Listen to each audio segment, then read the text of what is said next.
Here we go. In 5, 4, 3. Call to me, lands far away. Elves have forests to protect. We need to build a wall. Dwarfs their mines. Men their fields of grain. But we Harfoots have each other. For I must now wander this wandering day. We're safe. You have fought long enough, Galadriel. No. Put up your sword. The enemy is still out there. The question now is where? It is over. Nothing is over! Nothing! You were the chosen one! It was said that you would destroy the Sith, not join them! If you only knew the power of the dark side. Darkness will march over the face of the earth. It will be the end, not just of our people, but all peoples. Everyone! I am sorry, but their time has come. The past is with us all. The past is dead. We either move forward or we die with it. This could be the beginning of a new era.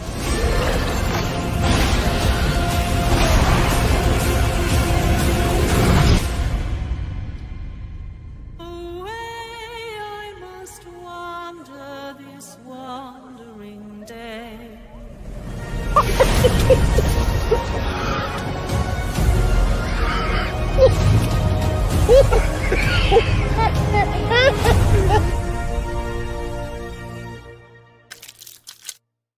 To him finally being lionized in the prime, in his prime. Fuck.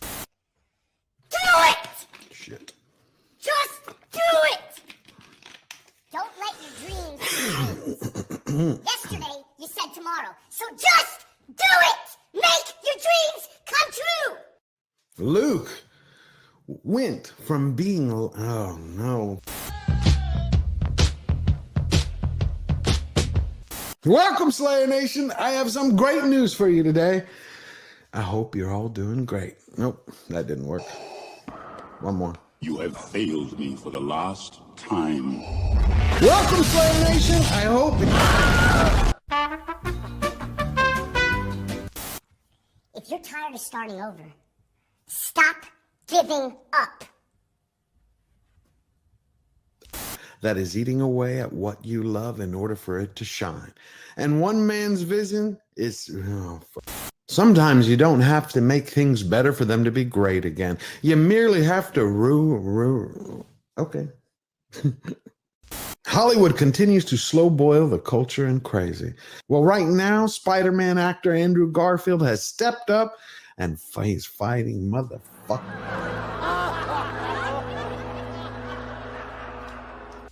I can't do it. Okay. We'll do it live. Okay.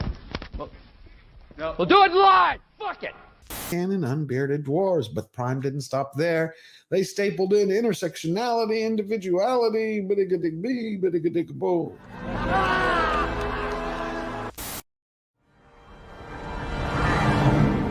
So it begins. At my signal, unleash hell.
Ladies and gentlemen, George the Giant Slayer.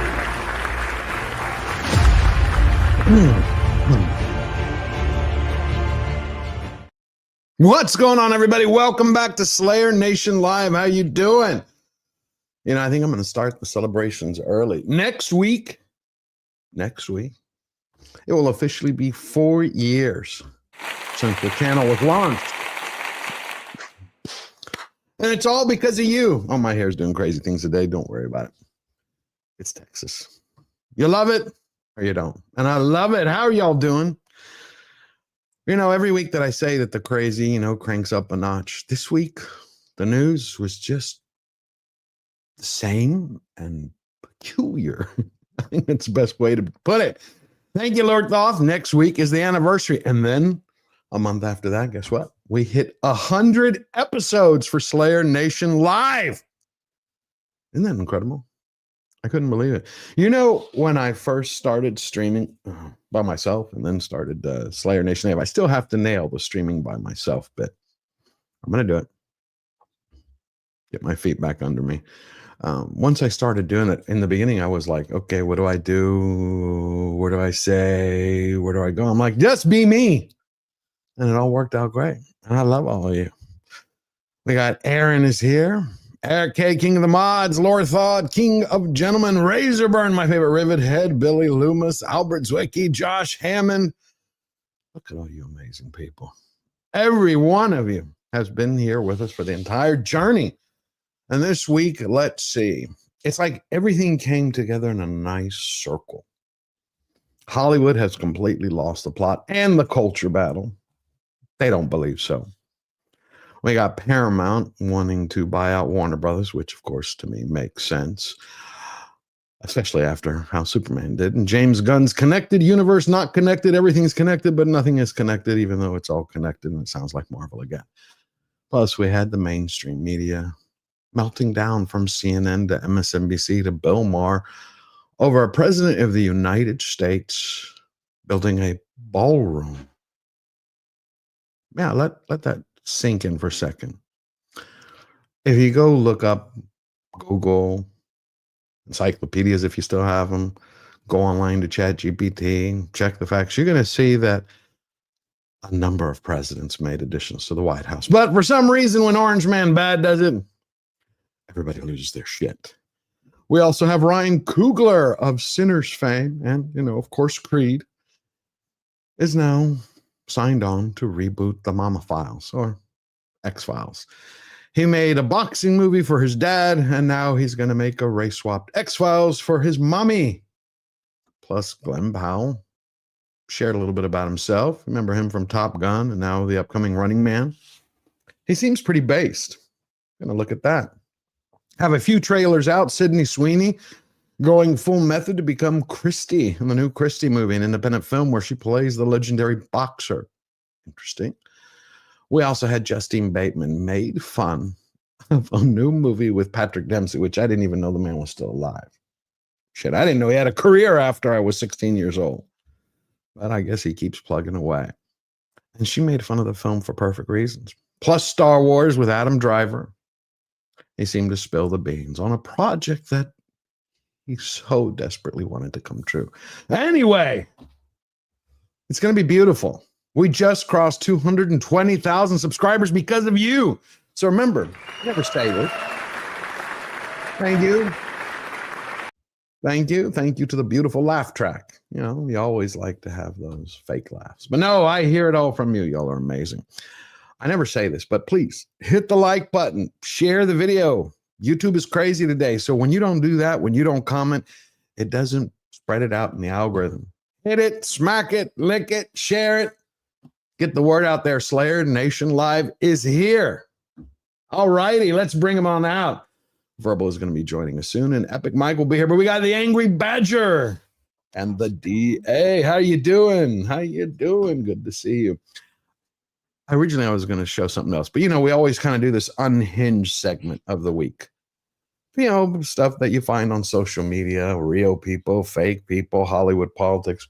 But before I get to that, I saw this. Someone just sent it to me 15 minutes before, and I about spilled my coffee and my Coke. Am I wrong? Both? Oh, you live dangerously. Oh, I always drink 3 drinks. Either water, coffee, and Coke, or water, or coffee, Coke, and rum, or coffee, Coke, and ouzo. And water's in there somewhere. But Rotten Tomatoes put out a list for the Predator films, and it ranked them. Guess which one is number 1? Predator, Killer of Killers. Disgraceful. Is above the original Predator film, which comes in at number 3. Can you believe that? The best one in the series is number 3, which just tells you can't trust these shill sites. Badger, do you think Predator Killer of Killers is better than Schwarzenegger's? No, it's not even in the top 3, unfortunately. I know. It's like, do they have no shame? Why don't they just say ass liquor, boot liquor right here, Rotten Tomatoes? Yeah, no, Rotten Tomatoes. You can't trust Rotten Tomatoes. They're I know, but at least they all over should the place. We pimp for pay anyone in Hollywood who will give us a little back behind the scenes gravy. Come on. That's horrible. Come That's on. absolutely horrible. I know, DA. Number 3. It comes in at number 3. Not even number 2. We had Prey as number 2. Wow. Yeah, I go Predator, Predators, Yeah. or Predator, Predator 2, Predators, the Adrian Brody, and then you can fight like out that. for all the Have other fun ones. Yeah, with the no, rest. I might think I that's like better that. than the second one, but Yeah, I like the Adrian Brody one. That's where they were all like dropped on a planet fighting. yeah, each the other. game preserve. Yeah, I really like that one. It didn't get a lot of love, but I really enjoyed it. I really enjoyed it. Plus, we also had something hilarious, and I think the Ellisons, co-founder of Oracle, and his son, who's now running Paramount Skydance, must have had a laugh when Warner Brothers decided to send in some suggestions for nominees for the Oscars for next year, which of course they don't matter anymore. Again, it's just really hard to see how people take themselves seriously. Oh man, that's so tiny. Well, I'm going to read it for you. They suggested Minecraft, a movie. And who did they suggest for Best Actor? Jack Black. And Best Supporting Actor, Jason Momoa. For Oscars. I mean, Minecraft, it was stunning and brave. Chicken jockey, bro. But come on, for the Oscars, I mean, that's shameful. Look, you miss all the shots you don't take, fellas. You miss all the shots you don't take. Could you imagine if Jack Black won? It would have I mean, it's officially over, but it would now be just a laughing stock. Come on, Jack Black and Jason Momoa. Hey, I won Best Actor, and this schmuck over here won Best Supporting. They nominated a man for Best Actress last go round. It's already a joke. Oh, I completely forgot about that. You're right. Yeah. What was it? Emilia Perez. Oh, yes, the Netflix crap. Yeah. Penis to vagina? Penis to vagina. It was great. Yeah. Alan and I sung a duet. Was that Pedro Pascal's brother, sister? Yeah. Wait, Oh. was it? I don't know. I'm asking. Was it? I think so. Might have Because been. I know he's been talking about the brosis, whatever. But Memorable, though. memorable moment, but it gets worse. Anne Frank, the Holocaust survivor, Diaries of Anne Frank. Got a play. They made a play. Anne Frank. And this is what the play is about. At least they save money on sets. Slam Frank proves that true originality still exists in musical theater, sparked by a 2022 Twitter commenter who asserted that, yeah, Anne Frank had white privilege. It reimagines Anne as Anita, a pansexual Latina hiding from the Nazis in a radically inclusive attic with her militant black mother, her neurodiverse father, and other disordered personalities. Pansexual. That was the first time I ever heard it. It was like 2013, I think. It was an Xbox, like E or whatever, like E3. And someone was like, "I'm pansexual." I was like, "What the hell is that?" And he's like, "Oh, I like both men and women." I was like, "Isn't that it just means you're bi?" He goes, No. I like both, but it's not their gender or whatever. It's their like qualities of their personality or something." I'm like, okay, all right, whatever. Even then, it just seemed like a made up word for something we already had a word for. It is. It's called crazy. Yeah. But come on, Anne Frank. I mean, you're not talking about reimagining history. You're talking about taking a wrecking ball to it. Anne Frank. I mean, if you would have told somebody on the left 30 years ago that this would happen, they'd spit on you, brand you a Nazi, call you out for war crimes. And today they're like, hey. It doesn't surprise me. If it's, we all read Diary of Anne Frank in school, right? Yeah. Yeah. So what are they going to do with it now? I mean, it's nothing sacred anymore, man. Anne Frank was a sacred cow to Hollywood. Literally, it had been said often, and this is what they did to it. So imagine what they think of you. I mean, we pretty much know. It's kind of par for the course for them because they're very anti-Israelis right now, and they signed fucking letters that they don't want to work with. You just go down the line and you start attacking their hero icon totems, for lack of a better word. And Anne is definitely one of them. As you said, that was a sacred cow that you didn't touch. No. So of course they're going to recontextualize it. The way that they did it, a pansexual, neurodiverse father, and an inclusive addict. I mean, I guess the Nazis in their eyes are good guys. Who knows? Yeah. Because now they have, what is that Democrat who's running in Virginia had a Nazi tattoo? The left was trying to defend it all week. Oh, yeah. Apparently, yeah. It was funny. He had a swastika, and they're like, oh, no, it's not really. It's that Buddhist symbol. I think it's a skull and crossbones, but it's got like the SS logos. I think that's what it is, or something like that. And then he's basically saying, well, I had no idea what it was. I just got it because, that's what dudes do. We just get tattoos. Man. But then like they're digging up all of his old posts and he's totally like, oh, I know what it is. All the way back. Yeah, he knew what it was. He just got caught. Yes. He got caught, but they're trying to defend him. It's the same way they try to defend people who are, trying to ram ICE vehicles. They're like, oh, they're doing good work. You're interfering with federal law enforcement. That's an actual. Wow, Verbal is here after weeks. What is happening, man? Good to be back. How are you doing? I have missed you, brother. It's great to see you. Yeah, it's been a while. I feel rusty, man. I feel like I haven't done this in a while. So, but it's good to be back. Did you catch that Anne Frank part? She's now a pansexual in the new play. Well, of course she is. Right? New play. Anne Frank is pansexual. Her dad is neurodiverse. Yeah, she lives everything is revisionist history now, right? Yeah, you know how they do. I'm pretty sure George Washington was black. No, how else would they attack him? But I thought one of the funniest things is this lady. She did it so dry and perfectly. She made fun of, how shall we say, an individual who's a little confused. Because when you start pumping out theater performances with Anne Frank being pansexual, this is what you end up getting in society. Hey, TikTok. This is day 256 of being a girl. Yeah, so that's and yeah. Something is wrong. What's wrong? Something is wrong. Yes! Something's so wrong. I know. Every trans person goes through severe body dysmorphia and gender dysphoria. Oh. And I know that as a trans woman myself, we're gonna have highs and lows. Oh, like your balls, yeah. But I feel like recently I've been having a lot of lows. Oh, sweet low! I don't know how to describe this to the world. Don't try. I feel like I'm looking less and less like a woman every single day. You are. And I don't know. The statement itself is just still, I still find it hard to wrap my head around that. You know what? At this point, when I see these videos, I have to believe we're being trolled, right? Like this. We look. There's a good chance we're getting trolled. I don't think these are real. You don't. You just think it's all for.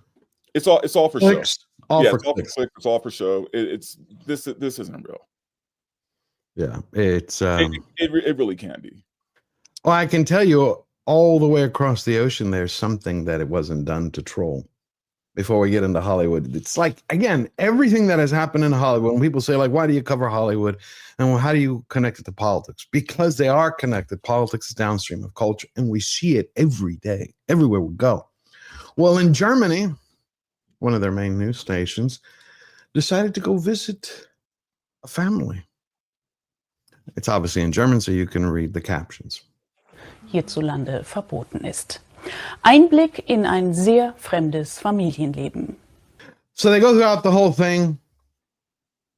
He came to Germany, free home, free money. He don't even know how much he gets. He just, hits the bank account. He withdraws it. He has 2 wives, and now he's talking in this little documentary how he's going for his 3rd one. And of course he is, because Germany said they're going to pay for it. He takes everybody a tour on his house and where they live and where the kids live. And while you have people there who can't afford to buy groceries. Aaron's so funny. Nice.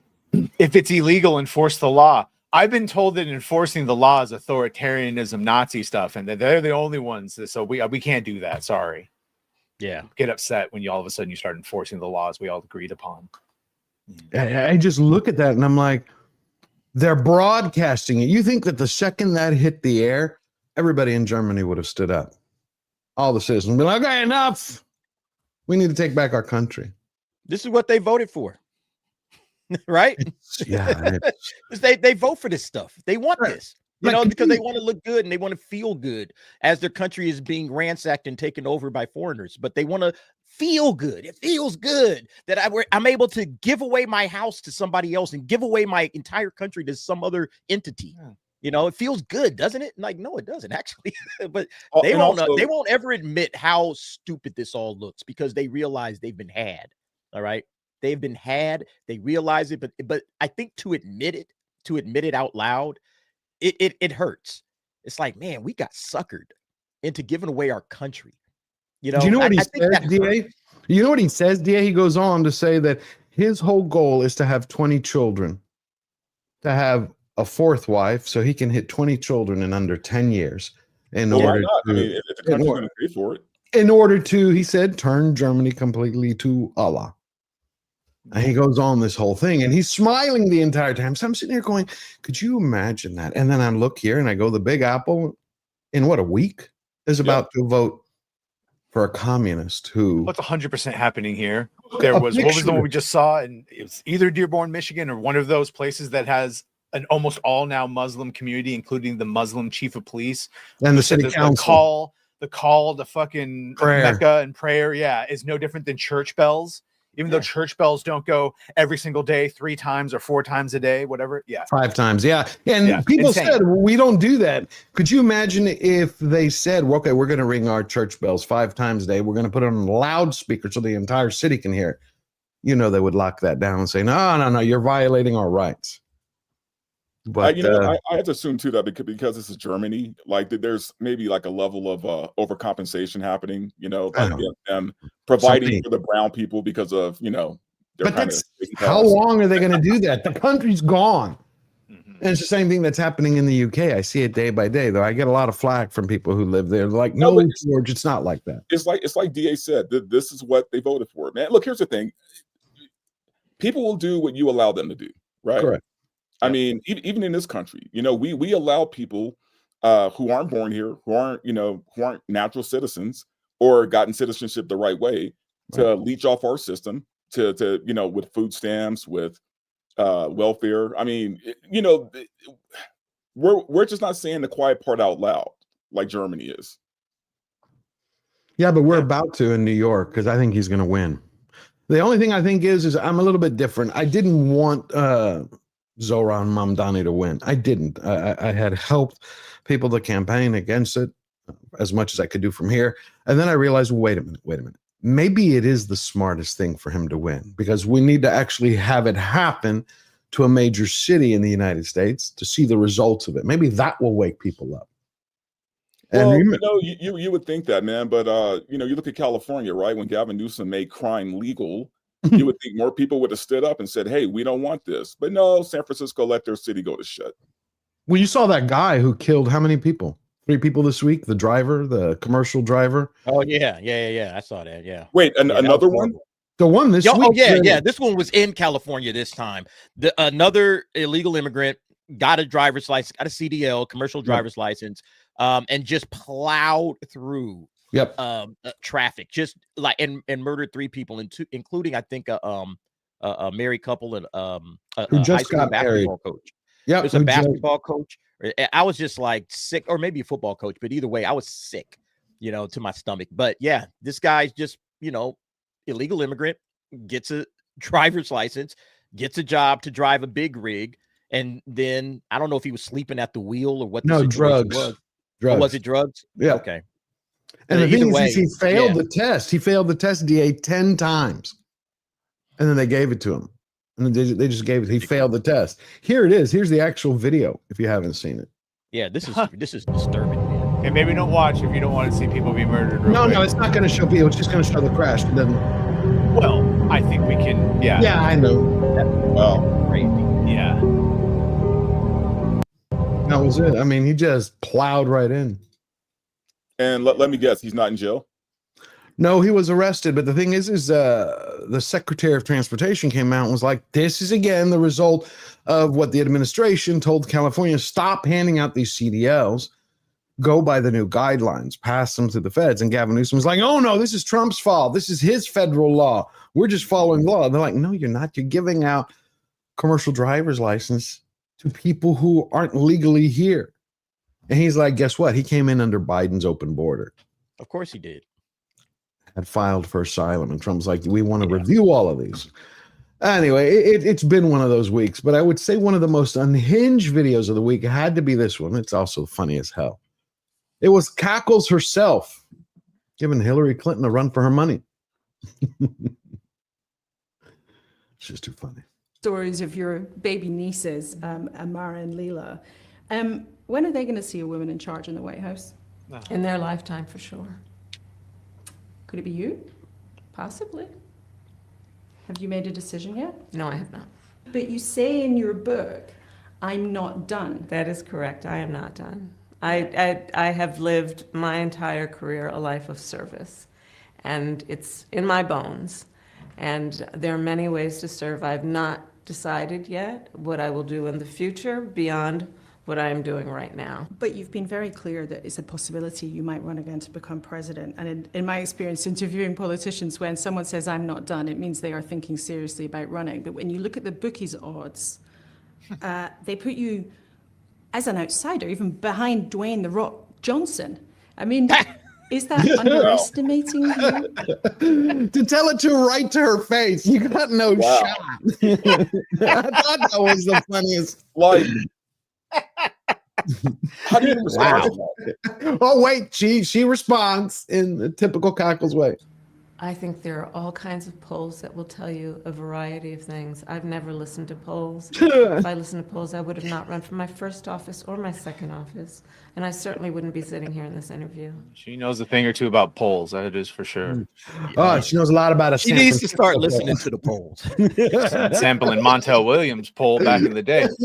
And the mayor of San Francisco. Yeah. Oh man, it is crazy. Wow. One last unhinged video before we jump. The fact that she asked her that shows that no one takes her serious. No, but I was surprised. But weren't you surprised that the reporter actually had the gall? I mean, the nerve, the strength to be able to just throw at her point blank. They usually throw softball. Fun.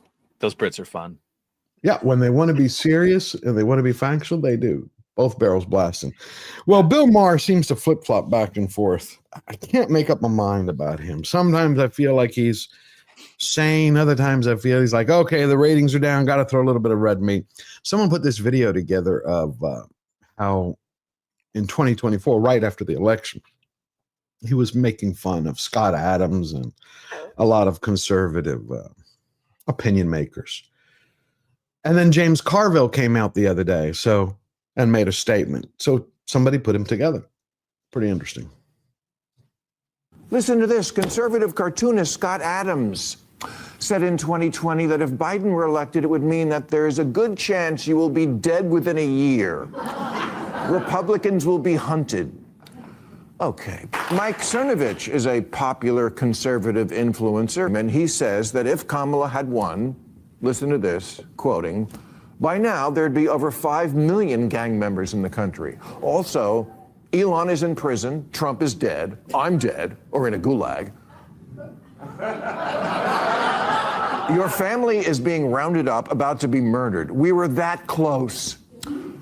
Yeah, Mike, I'm gonna go sit at the other end of the bar, no offense. I think they all ought to have their heads shaven. They should be put in orange pajamas, and it should be marched down Pennsylvania Avenue, and the public should be invited to spit on it. The universities, the corporations, the law firms, all of these collaborators should be shaved, pajamaed, and spit on. Yeah. Nothing to fear. Yeah, I used to think that was hyperbolic, but I think we saw with Trump literally dodging a bullet and Charlie taking one that they are oh so happy to have us dead. They would have found a reason to deplatform people, and if Musk hadn't bought Twitter, they would have depersoned everyone, so you'd had no recourse and no one would hear you, and they'd have done all the things. 100%. It's nuts. But it's funny. That's why I love the internet. As much as people complain about it, as much as I've complained about it sometimes, you have the receipts right there. You're like, there you go. I'd like someone to go up to Bill. Excuse me, let's roll the tape. But you could just see we'd have been all debanked. You'd have lost all recourse. You wouldn't have been able to go to PayPal or whatever because they'd have said you were a terrorist with the Fuentes angle and Alex Jones. Like, just test cases for how they get rid of you. Oh, yeah. Wait a minute. You just reminded me of something that I wanted to share at the end, but this is a perfect time. Do y'all ever watch, do you all ever pay attention to Matt Soul from Carolina? Do y'all ever look at him and what he posts? He's a pretty brilliant guy. Okay. He shared with him. Oh, well, I think you will after this. 48 hours ago, where did you go? 48 hours ago, he did a little bit of research and posted it online. And I had made a post. I said, everybody needs to be doing this right now. Everyone. Where are you? He went to look at his local jail. You can go and look up the records. Each city is different the way you have to do it, but he wanted to go look and see the various people who've been incarcerated and how they're listed. Matt Von Swole. There we go. I think this is going to blow everyone's mind away. No, actually, I'm sure it's going to blow everyone's mind away. And so now people are running this down. Take a look at this. I ran down the rabbit hole last night. What I discovered is shocking. I searched through thousands of arrests in my county, and every single Hispanic individual who has been arrested is labeled as white. Yeah, now other people are starting to do this in their communities. Everyone who is non-white is labeled as white, regardless of their race or crime. You don't find that? Think about what Isn't that does. Like I see that all the time on when you're voting and, they want you to bubble in what's your white and or Hispanic, non. Yeah. Yeah. So I'm half Puerto Rican and I'm half like Irish, English, German, the definition of fucking white. So what do I put? I'm both. Right. If I'll show you in a second. They go on down. There are guys from Haiti who have been arrested. It says white. Yeah. These motherfuckers are Latin, though. I know. It's white adjacent. Yeah. It's like everyone who gets arrested, they just categorize them as white. That is what is terrifying. Where'd you go, Matt Von Swole? Yeah. You keep digging and digging and digging, and he keeps showing you. And Latinos aren't black, but then like some of them Dominican and Puerto Ricans can be considered Afro-Caribbean because of fucking ancestry. I can't say the N-word unless I'm among friends, but I do have Afro-Caribbean ancestry. It is in there. Right. Yeah, that's not a white dude. Right, it isn't. But what they're showing you is how they're skewing all the data. That's why when you used to have the FBI would turn around and go, white crime is the biggest thing, domestic terrorists. Well, of course they can look at it and go, hey, let's look at the arrest statistics. Yeah. It's nuts. What do you think, Dante? Did you ever expect to see that? But here's the thing. I mean, this is obviously, this is the plan. This is their plan. This is how you create a narrative, right? And even though it's obvious, even though it's in our face, they know that for the most part, there's little that no one's going to do about it, right? Like, see, that's the problem, man. The government, and George, I don't want to get you in trouble on your show, but but go ahead. They've gotten too comfortable with us, not wanting to cause trouble, right? Or us not wanting to get into trouble. Like the government doesn't fear us in the way that they need to fear us. You get which president? Which president? They Jefferson? lost that fear. And so they can do shit like this, and they know there's nothing we're going to do about it. Was it Jefferson that said that if the government fears its people, then you have liberty? If the people fear the government, you have tyranny. Was it Jefferson that said that? I don't know. I'm thinking V for Vendetta, where a government should fear its people, not the other way around. Basically, yeah. But I think it was Jefferson or Adams. Somebody in the chat, let me know. Anyway, you can see all of this, how it comes together this weekend with Hollywood, the top film of the week. And I do really believe they're all connected. Wasn't an American movie. It was a Japanese animation. Chainsaw. Mainstream. Yeah. Mainstream now. Did not know it was that mainstream. You know, my nieces, they have been crazy for K-pop Demon Hunters. They sing it nonstop. Yeah. Now they That's just what happens. Anime. That's what happens when you destroy all of Western culture and forget how to make good characters a story. And there's a little bit of it in the East, which is the concern, especially if this going mainstream, that like the DEI gods will come for it now. Right. But man, by and large, they're still doing what they've been doing, and classical storytelling and men and women and fucking sharks. You know what's at the heart of this? You see this chainsaw guy sitting on top of a shark. A shark. You know what's at the heart of this? A teen romance. Okay. A teen romance is the heart of this movie. All right. The guy there at the top on the chainsaw man's dingy. He just wants to have a normal life. He wants to touch a girl. He wants to just have the same experiences young boys have. He gets his first kiss. It's like that's what this whole movie is about. And it's kind of a heartbreaking love story at the very end. At the very end of all of this is a heartbreaking love story. The kind of thing that Hollywood can't make anymore. You know, Hollywood used to be able to tap into our inner emotions as human beings and find, stories that spoke to all of us. And now it's just about, hey, what skin color are you? Or do you feel represented on the screen and all that crap? So, yeah, that's why Chainsaw Man took first place and why anime continues to dominate. But I didn't think a shark with 3 eyes and a dude with chainsaws would actually grab the imagination of people. Laser beams. Come on. I mean, seriously, would you, if you looked back 10 years, DA, would you sit here and go, yeah, this is going to become mainstream in the U.S.?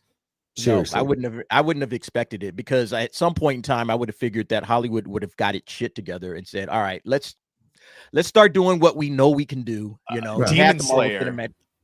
Yeah, making more than fucking Superman should have opened all of their eyes. I think it has. I think Demon Slayer has woken or awakened the people in Hollywood, and now I think the She-Hulk is not going to be in Doomsday. No, I don't know. I don't think she ever really was. But yeah, I'm just saying, man. Like at some point in time, we got to get the MCU out of the MCU and bring it back to the MCU. I hope. Nerdrotica said it, so I'm like, I'll see it. I want that to be the case. Is that they get rid of all of this crap. And I know you're going to talk about Star Wars in a minute, and they destroyed that franchise. Like, how many franchises do you have to destroy before you finally say, all right, guys, we've screwed the pooch. Let's go ahead and do what we used to do back in the 80s and 90s and make original stories, original characters, fun. Let's tap into, something that everybody across the spectrum can rock with, not just from the left side of the aisle, but everybody across the board, where middle America can say, hey, I can take my kids to this movie and have a good time. That's what we want. But until you give us that, Chainsaw Man is going to continue to dominate. No. I was just surprised. Like, I love anime. You got where did the heck go? It's not here. I guess one of my nieces took it. One Piece, my favorite anime series of all time. You fuckers better gatekeep. You better gatekeep the shit out of this, and don't let them start making shitty Western adaptations of. Like, I know they've made a couple, but even those were pretty respectful. The Speed Racer and shit, and Alita Battle Angel and whatever. Yeah, those are good. Yeah, don't Vampire Hunter D. Take it. I always wanted a Vampire Hunter D series. That was my first anime that I ever saw. Vampire Hunter D years ago. Well, the hope is that I don't think Hollywood's going to learn the right lessons, man, from this. That's the thing I'm thinking about. It's they're seeing like these these Japanese films basically kind of take over culture, but they're not going to learn the right lessons, man. What they're going to do is think, oh, we just need to, do animation now, and keep the same message, that we've been doing. They're not going to learn the right lessons here. So, you know what? I don't want to be like the pessimist. So I'll believe it when I see it. If Hollywood does change, great. That we all win, right? If they change, we all win. But I wouldn't bet on it. I don't know. I think they're going to be forced to change. It's just how it happens. It's like, I'm interested. What do you think about the Ellisons taking over? Because it's dad and son.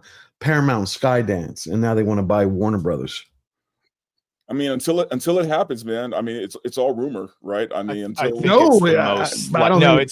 they've had 3 overtures already. It's not rumor anymore.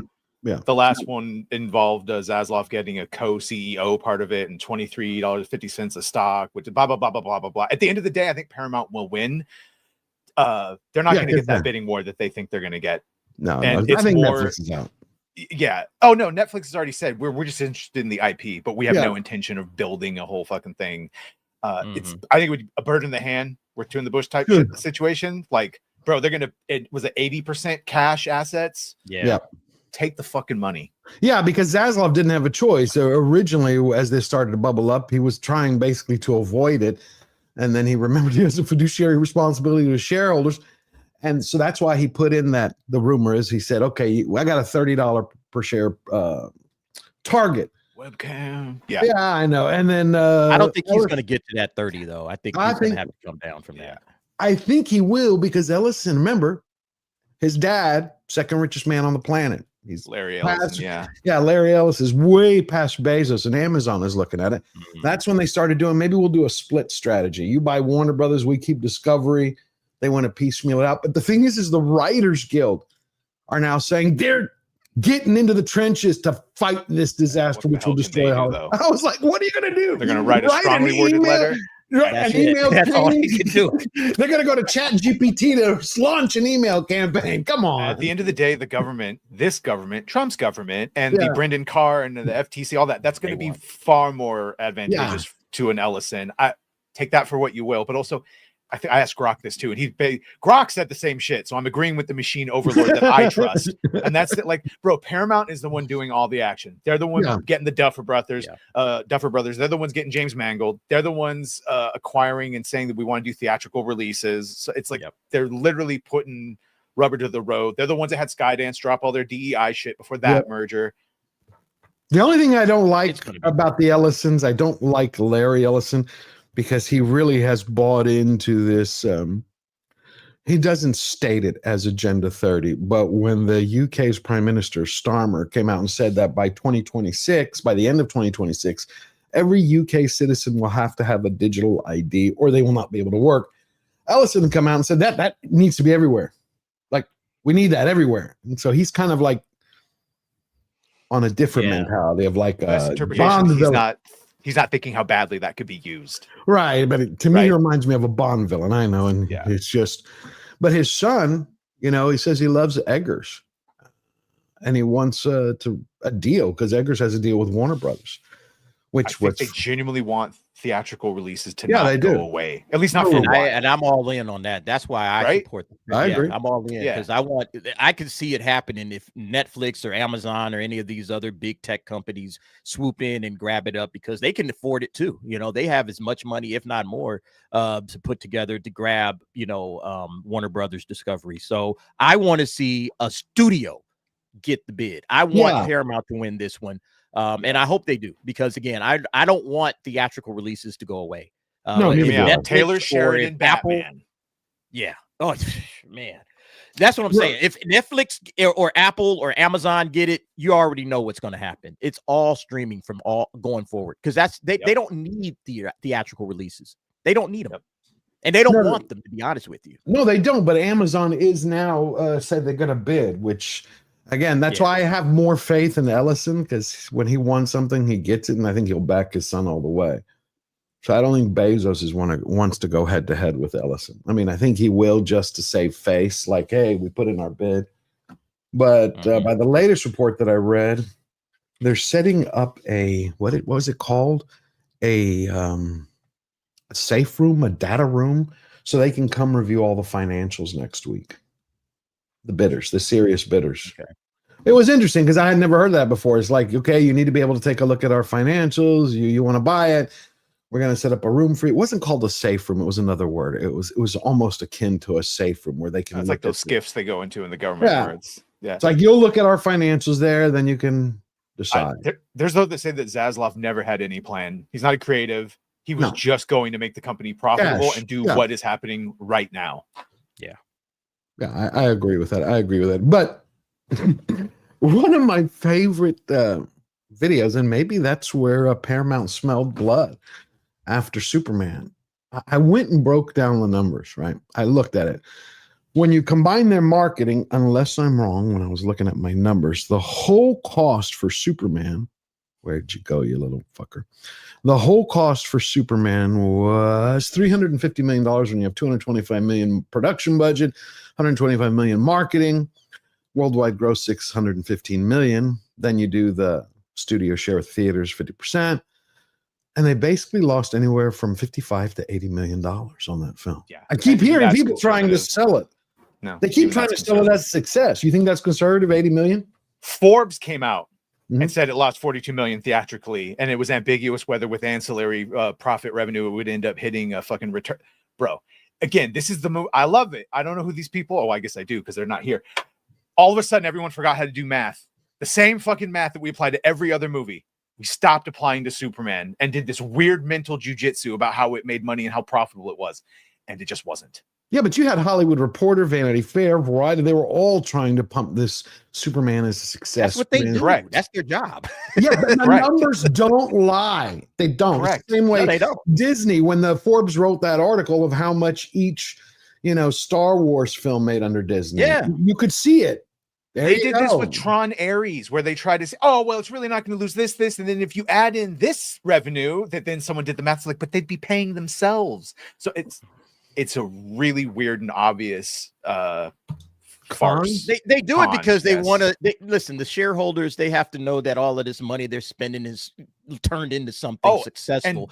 So they put these articles out in Variety and Deadline and Hollywood Reporter, and they tell you everything. Oh, it's great. It's making money. It's doing phenomenal. And then guys like us come and break it down like, well, wait a minute. Hold on. Just let's look at this for a minute. All right. And then oh, no, it's actually losing money. And then finally Forbes comes out, usually later down the line because Carolyn Reed over there, and I guess she's in the UK. Yeah. She, all the UK tax credits and everything, they got to report that stuff. They got to report how much they actually spent. Correct. And then we get to see the numbers. And it always comes out a year and a half to 2 years later. And then, oh, wow, it actually lost money after all, like all the YouTubers were saying. And so it's like it's starting to get tiresome. It's like these guys are just lying. All right. Just listen to us in the beginning. Forget everybody else. Just listen to us. It's also what said in the chat. By the way, shout out Vex for going on Open Bar. He said, I thought the mental jujitsu was hype it up for the sale. WB running overtime to garner more bidders. No, it's definitely part of that to make it look profitable. Let me just put it this way. There's a reason we've not seen Papa Esiadu as Snape yet. There's a fucking reason because you're going to watch that stock price go. Bloop, bloop. Yeah, they're I've been wondering about that too. Bro, sell to Paramount right now. They're paying your 38 million debt. I actually think it's 39 million now. Billion. Yeah. Plus over. Just so wait, yeah. So you're saying the reason we haven't seen Papa Black Snape is because the moment they do, guarantee you. Am I wrong, Dante? You telling me people aren't going to trip? Badger. I've been asking myself that question. I've been like teetering on making a video. It's like, why haven't we've seen all these other characters. We've seen everybody in costume, but we haven't seen Black Snape. And I've been wondering about that. And now that you put it together, it makes sense. I don't know, man. Well, what about Tilda Swinton? What about the rumored Tilda Swinton as Voldemort? I think that was was dismissed a while ago. Like it was. I think that was fake. I don't know. After they change Snape, you don't think that anything's up for grabs? I like the kids in it, but I think that's a giant rumor. But it was hilarious. Black voice actor for Snape in the audio drama, and I don't give a fuck. Or I think it's serious black. I don't care. Well, it's audio drama. Right? It's audio. It's right. Voice acting is a completely different thing. Black dude played Samurai Jack. His voice acting is a completely different. Oh yeah, not even in the same thing. Not even the same thing. Yeah. Let's take a few super chats and then we'll get right back to it. Because my favorite video. All right. Oops, sorry. Tender Warrior 68 gifted 5 Georgia Giant Slayer memberships. Thank you, my good friend. Really appreciate that. We're coming back out this week. We need more memberships. We're going to be doing a member stream this week because it's been 2 months. GJJ, member for 7 months. Thank you. Good to see you. Good to see you. Graph Webb for $2. Name of all that is Holy Cancel Disney Plus. The most dedicated man on YouTube. He has one passion. Love it. Thank you, Graph Webb. Jennifer Grosso for $5. Welcome back, Dante. Hope you're doing well in your new location. Bet you don't miss LA. I miss certain things, but overall, no. He misses the women. Actually, you'd be surprised, man. There's some pretty hot chicks. Really? Or was it the Diddy parties? It's the Diddy parties, bro. You know that's what he misses. Yeah, I know. It's the Diddies. It's the little things, like the little taco stands, things like that, Yeah. How'd I know? Mexican food always the best. There was a theater I never heard of because I was reading an article. It said that Ryan Coogler was showing Sinners at a theater, which was like the dream of his life. It was called Sispec. Have you heard of that? Sispec? It's playing this week, and I had to ask you about that because we're going to talk about Coogler in a little bit. The fact that he gave an interview where he made Creed for his father and his mother. She's fan of one series, X-Files. So now he's signed on and confirmed that he's going to be doing Mama Files. And they're going to race swap the whole thing, which as long as the stories are good, it really doesn't matter there because they're FBI agents, so they can be anyone unless it's Sculler and Mulder. It's not going to be Black Mulder, but it's definitely going to be a black leading agent. Which I don't care because it doesn't matter. Again, as long as it's not Mulder and Scully. Well, if it doesn't matter, then why is he doing it? So it does matter. Why do it as X-Files? Why not do something else? Call it something else. Why do the X-Files? He says his mom loves it. She misses it. That was what he said. He wants. You know what his mom would probably be more proud of him doing? Building his own brand new series out of scratch, building it out of the mud and making something amazing on his own that doesn't tag on to some previously established franchise. Like I would be more proud of my kid creating the next X-Files than just piggybacking off the existing X-Files. That's what that's just me. Maybe his mother. No, I agree with it. But it was funny because I didn't know. Like his whole impetus for Creed was his dad. So he said, now it's to repay his mom. That before. Yeah, I didn't know that. Yeah. And Sinners is, by the way, releasing on Halloween back in the theaters in IMAX. Yeah, that's pretty interesting. Seabrew for $2. This is the result of Blues buying votes through Ohio. That's why Gavin Newsom is furious that they're sending election monitors to California and in New Jersey. They're angry. It's to Phobos, my brother from another mother for $2. We aren't far from internet censorship a la the UK. I think it's going to be a little bit more difficult here. If COVID hadn't happened, I would agree it would happen faster here. But a lot of people woke up after that. They just did. I mean, I know they called it a test run, everybody reacted. But once they snapped to, you see how people react. No. Cheryl Hines, I think that's her name. RFK Jr.'s wife has gone on The View. She shut them down when they were attacking her. You're talking someone who's a noted lefty from Hollywood. And not only is she defending her husband and his work, but she's talking about the great work the administration is doing. That has to cost her in Hollywood. It's because we've gone so far. Oh, yeah. She's not allowed to go on Curb Your Enthusiasm. She won't be in the newest season. Really? She's basically been blacklisted by Larry. Yeah. Wow. I didn't hear that one. Larry David has extreme TBS. I know he is, but that's his best friend. Oh no, man, that's the point. You know how hardcore they go. That even friends she's a Yahtzee now. That's it. Yeah. And she explains her reasons, because they pinned her down. Fletcher, see if you can find that video 1 second after we get to these super chats.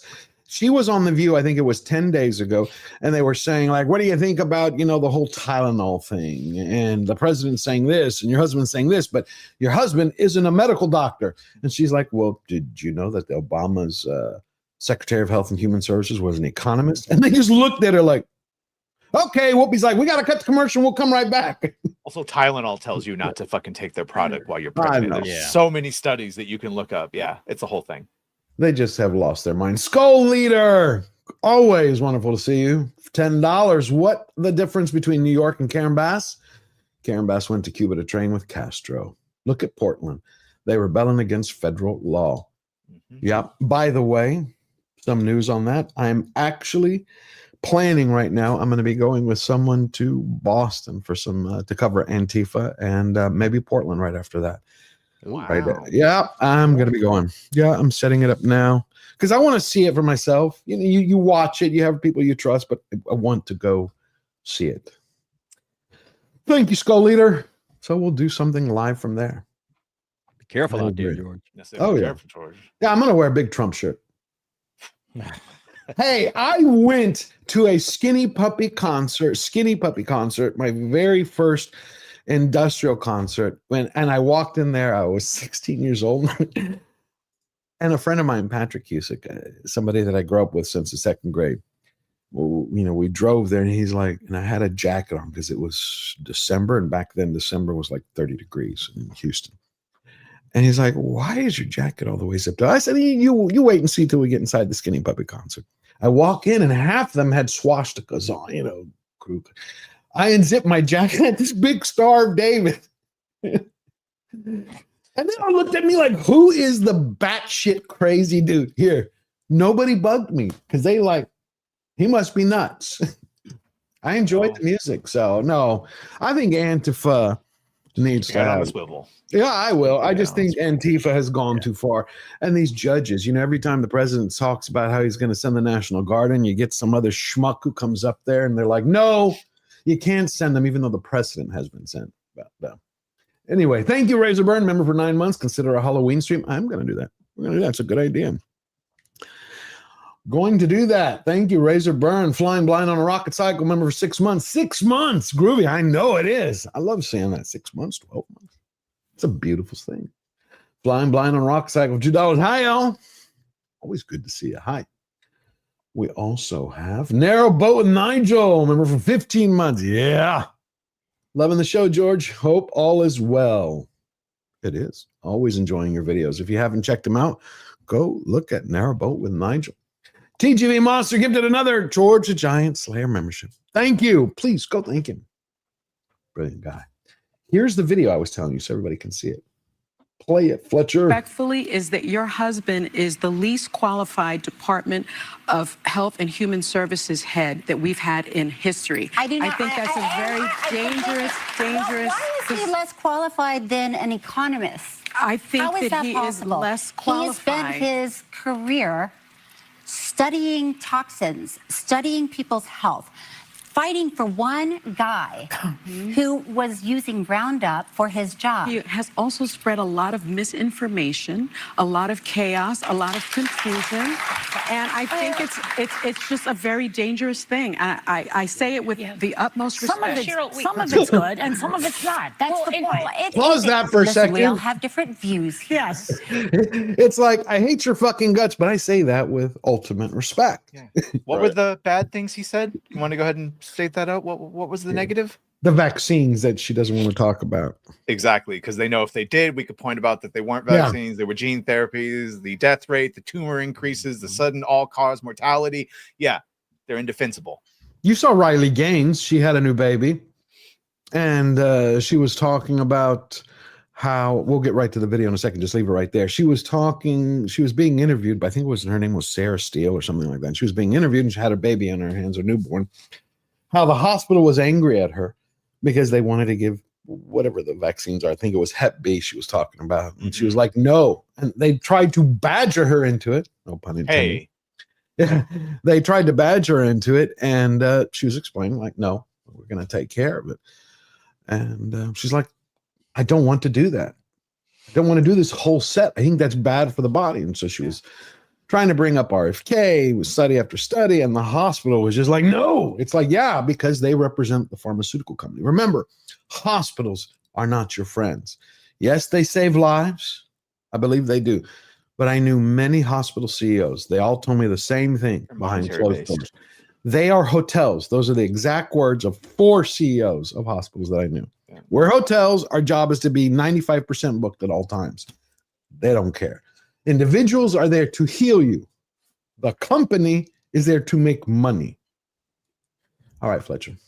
Wait. Also, and when you say the Hep B vax, so that's only for like, you only catch that through sexual or intravenous drug use. Yeah. Okay.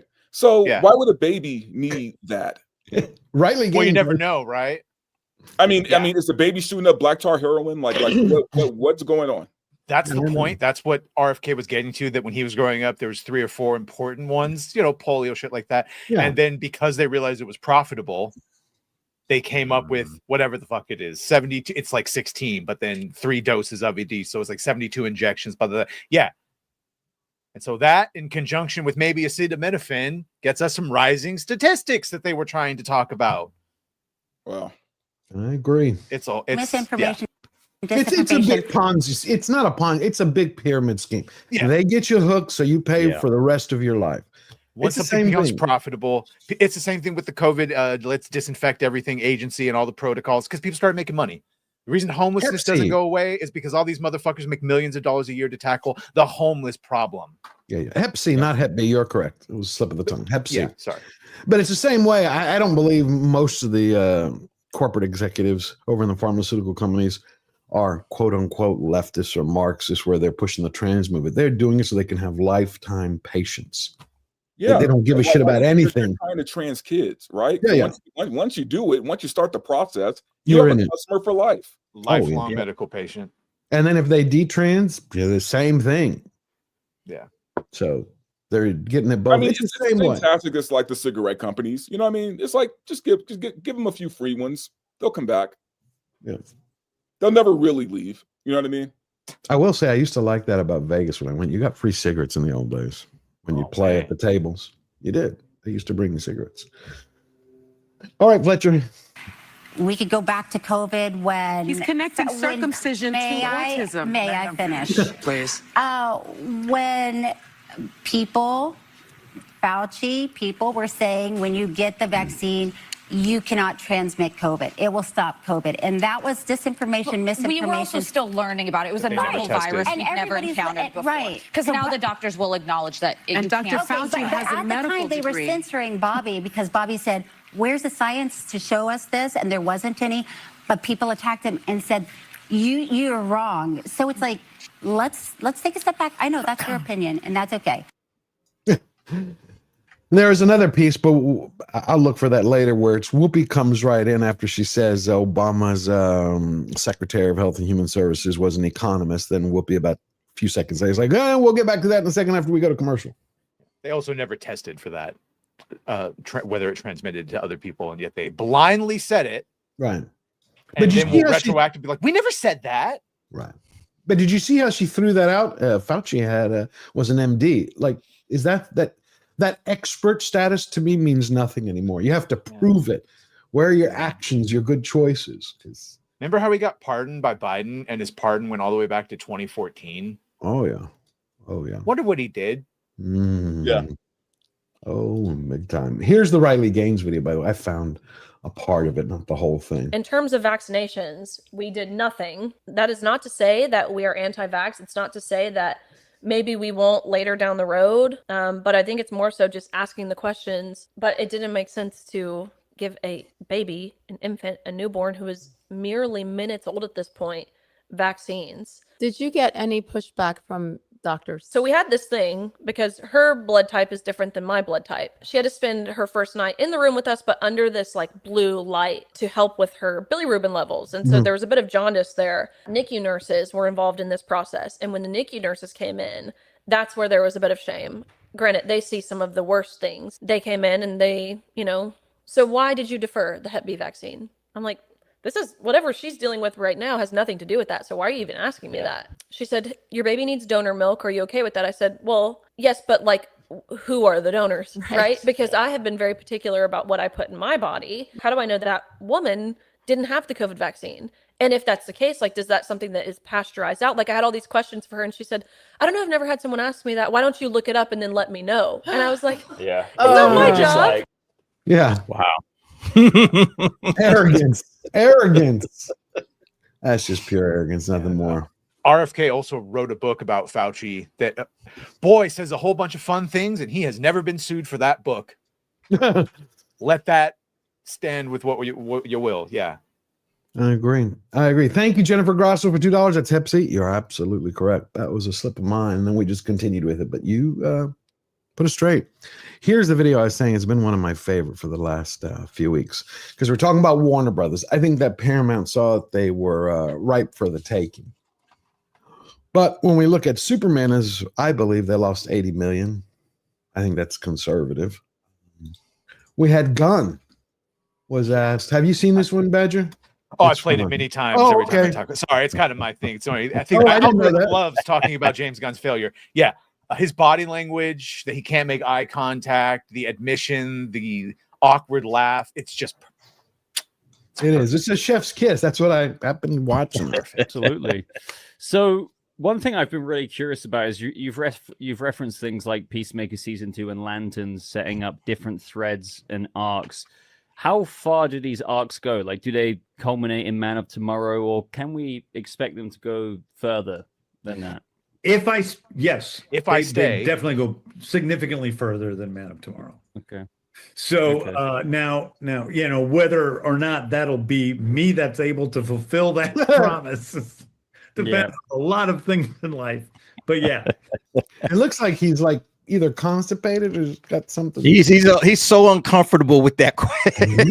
Just squirming in his chair. Well, he's doing all of that. Yeah, that tells you everything you need to know. I think he's been talked to. I think he knows that the writing is probably on the wall. If Man of Tomorrow is not a home run out of the stadium, I think he's done. And I think they'll give his. I've been going back and forth with 2026. Like, how important is 2026? Some people say it's important. Some people say it's really on Man of Tomorrow. I think 2026 is also very important. I think that Lanterns has to be a hit. Nothing can stink anymore. Let me put it this way. You can't have the Peacemaker reaction to anything. All right. Supergirl has to at least be a moderate success. Even if it doesn't like make money, it can't lose a ton of money. You know, it just has to lose a ton of money. Yeah, it can't lose just like, damn, man, nobody came to watch this. Like, it actually has to do okay. And then I think Clayface is probably going to be all right because they have only like a $40 million budget or something on it. Yeah, so it'll make probably money. make a little bit of money. Yeah, it'll make some money. So it's really going to come down to Man of Tomorrow. If Man of Tomorrow is a success, everybody's raving about it. They can't wait for the next thing that James Gunn does in the universe. You know, once we get to 2027, then maybe he has a shot. Yeah, but he's filming it right now. No. He's filming Man of Tomorrow 2 months before Supergirl comes out. Yeah, he knows what he's doing. It's not going to make more than $400 million. Yeah, I don't think somewhere in the 3 to 4s. I feel sorry for David Cornsweet. I will say this. I love David Cornsweet. I loved his audition that he did on his own. If you've seen that on YouTube, I shared it before on here by himself. I think he directed himself better than Gunn, which I've lost a lot of faith in Gunn. I love Guardians. It's going to be interesting, Badger, to see the reaction to the Supergirl trailer. I think the Supergirl trailer because they're testing it right now. Yeah. Okay. And then there's news that they took the Superman suit off of the display that they have because it's being used in a production. That's not Man of Tomorrow they're filming. That's a scene probably for Supergirl. Of Cornsweet in there. They're throwing them in. Yeah. Because we know they had one private test screening, and the only other thing I heard from it was that they, whoever the fuck they is, was asking for more Jason Momoa Lobo. Now, I do say that I think Momoa as Lobo is perfect casting. I think that's the thing that's going to save this movie is Jason Momoa as Lobo. I Thus them asking for more, right? Because this is too people much are gonna girl go power. watch it because of him, not because of Supergirl. I know you disagree with me, Verbal, unless we had this conversation before. I did not like the Supergirl, like batshit crazy, drunk pill popper at the end. I ain't that wild, but you said it. You need that for a contrast. But I remember the Supergirl from the Supergirl movie, 30 years ago. That's the image to me of Supergirl. Yeah, and look, don't get me wrong. I do agree with that to some degree. But I just think that we do need that distinction between Clark Kent and her, right? Like if she's just a female Clark Kent, then you don't think that'll work? It's pretty boring. I mean, it's because we already have Clark Kent. We don't need the female Clark Kent, right? And honestly, that's why Supergirl, Batgirl, that's why all these female characters were created, because they just wanted a female version of the male character, right? Which for me is stupid. Like, we don't need that. So I mean, I don't know what James Gunn's going to do. Here's the thing: under it pains me to even say this. You have to have lost faith in Gunn. Director, Yeah. Under a better director, I think it would work perfectly. I am so I don't know. You're not going to say I trust in Gunn or believe in Gunn anymore? I'm very disappointed in James Gunn, to say the very least. All right. So under a better director, the drunk Supergirl would probably be amazing. But now, I don't know. But also, it wasn't written by. I know. Look, because I'm famous. He puts his little. He takes a little prima nocta, takes his tax from all of the things. But that being said, Lanterns is Damon Lindelof. It's someone else writing it. This Supergirl is Anna Noguera. Whatever. It's her writing it. Now I'm sure it's him dictating it. Right. Sure. And that's the problem I'm having. Right. Well, I saw the end of Peacemaker finally because I had been avoiding the finale. I was like, horrible. It was so important, George. Don't you understand that them setting up Salvation and Checkmate as an organization is the most important thing? It connects to Lanterns. But the problem is again, it's a confusing message. Now, people are going to say the average moviegoer or a person who watches the series doesn't know these things. But when I look at the mixed signals, I found this video he did in September. It's literally saying two different things at the same time. Moving forward. It's incredibly important to, listen, I want to make sure that people can pick up and watch something without having to see something before it. Okay, so he's saying it's not connected, it's not Marvel. Yeah. So that said, episode 8 is important to Man of Tomorrow as anything. So it is connected. Which is it? He's a fucking car salesman. I'm sorry, Dante. Did he blow Zaslav? I like Guardians. I like some of his other, but something happened when he got given the green light for DC. Totally agree with that. All of his restraints on all of his worst impulses got taken away, and he is just the fucking boy king of Babylon over there doing whatever he wants. That's exactly what it is. Yeah, he has no restraints, and he says so himself. He has nothing holding him back. He can do whatever it is that he wants to do. And as much as I like James Gunn in certain aspects, there's certain things that I don't like.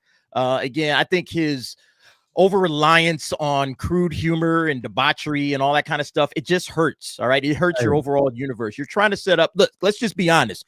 When WB and David Zaslav hired James Gunn, they hired him to basically give them an MCU style universe. That's what they wanted. And they have Superman, they have Batman, they have Wonder Woman. They probably figured, oh, shoot, man, you saw what Kevin Feige did with the MCU. We could do even better with our own DCU. But you got James Gunn doing it. You got a guy that's coming from trauma.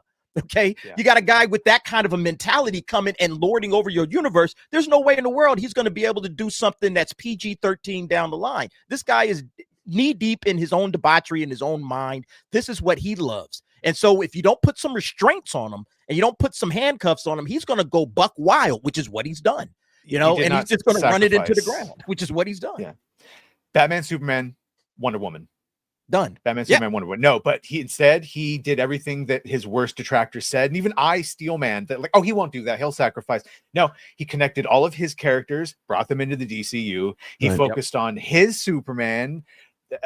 And by accounts, this is rumor too. But the reason we haven't seen all that other slate is just because he is so fucking nitpicky that these other creators like, well, I want to make my own. Like, there's a reason James Mangold left with Swamp Thing and went over to Paramount.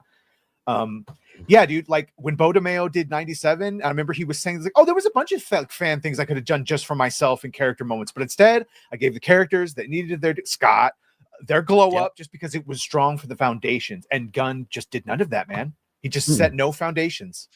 And he's too into his own mind. He thinks he's the genius, and he's got his Spotify playlist on every damn everything that he does is about James Gunn.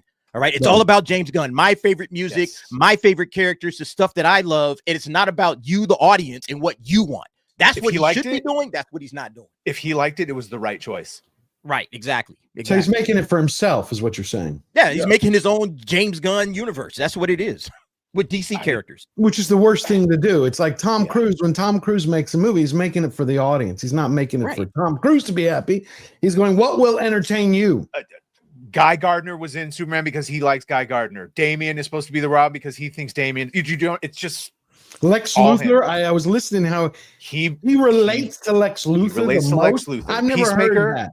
When he starts crying, talking about Peacemaker, saying you're big and you're dumb, that reminds him of his dad. Like it is literally just And I'm sure you could say to him, well, that's why they hired me. That's why they hired me, because they love me so much. So it's therapy and ego stroke. It's like a therapy session for him. A cross between therapy and Superman. The whole deleted behind the scenes where even David's like, I don't get this. It seems like I'm convincing him because my dad already told me not to be worried about the blah, blah, blah. And he's like, no. Your feeling, bro, that's Gunn's feeling about the internet attacking him for his past tweets. Yeah. Like the monkey thing. It's just literally all his catharsis. It's crazy. It's odd that yesterday Zack Snyder posted this, and I'm going to get a lot of shit for this. I'm loving more and more Snyder's DC. There are things that I don't like, but I love the Snyder cut. I always have watched it. But he posted the very first. Why are you laughing, D? I do. Because, man, it's funny. That's what a lot of people are saying now, man. It's like Zack Snyder, perhaps we treated you too harshly. DC is supposed to be the more serious one. Not that Marvel couldn't be serious, but even in the comics, DC was always the darker, grittier. Absolutely. I think too many people remember the Super Friends cartoons and stuff like that, and they're not remembering how and the 65. But from like 85 and onward, it was pretty serious. Yeah, it was. And he shared the first picture of Affleck as Batman. I was like, that's so good. Batman, awesome. It's still the best comic-looking suit we've gotten in live action. I agree, but that was the one that.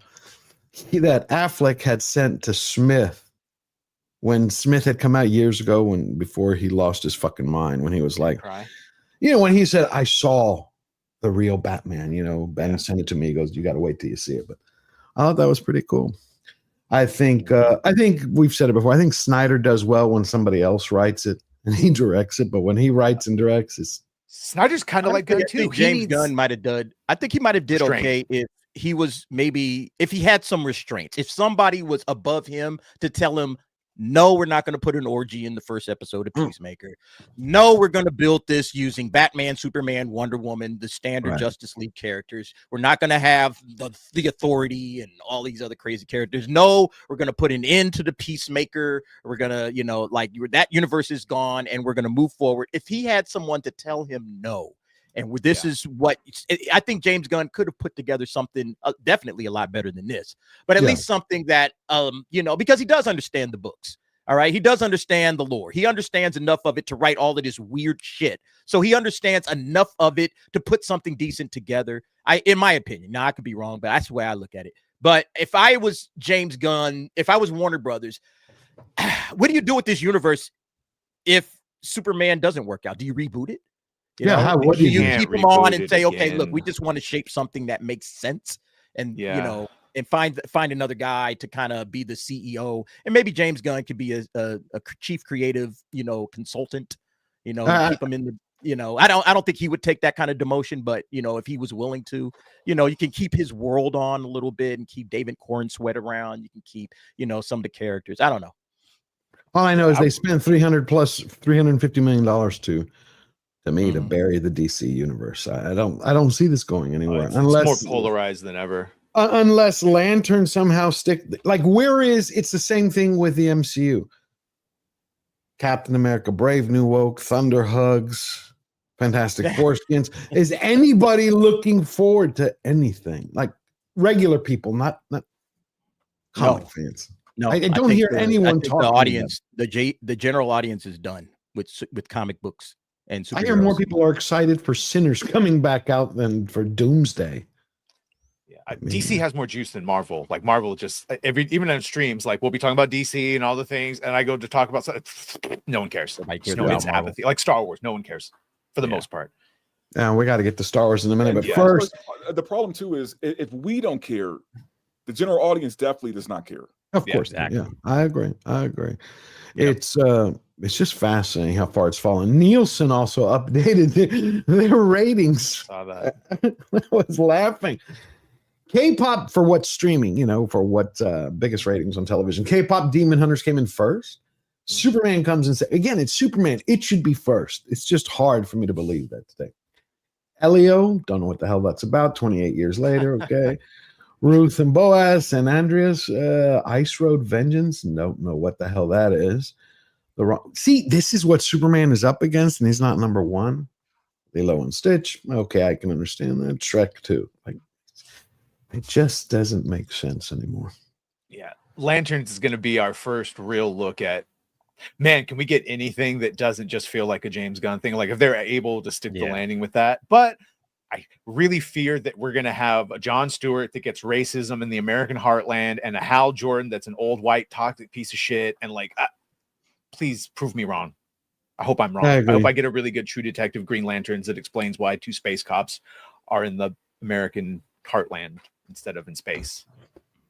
Cool. And how it relates to Peacemaker season 8, which was super relevant. Again, he had that Vanity Fair interview. No, it was Variety before the penultimate episode came out. Not the finale, the penultimate. You know, when they went to X, when it's like, when they were talking about how our Earth, the little short midget kung fu guy, was talking Judo about Master. Judo Man. I don't remember the damn guy's name. When they were talking about how our version of Earth is like Naziville, there's no difference really. Yeah. They had interviewed Gunn. He's like, I don't put my ideas into my work. It's just a stupid show. That's what he said in one of his quotes.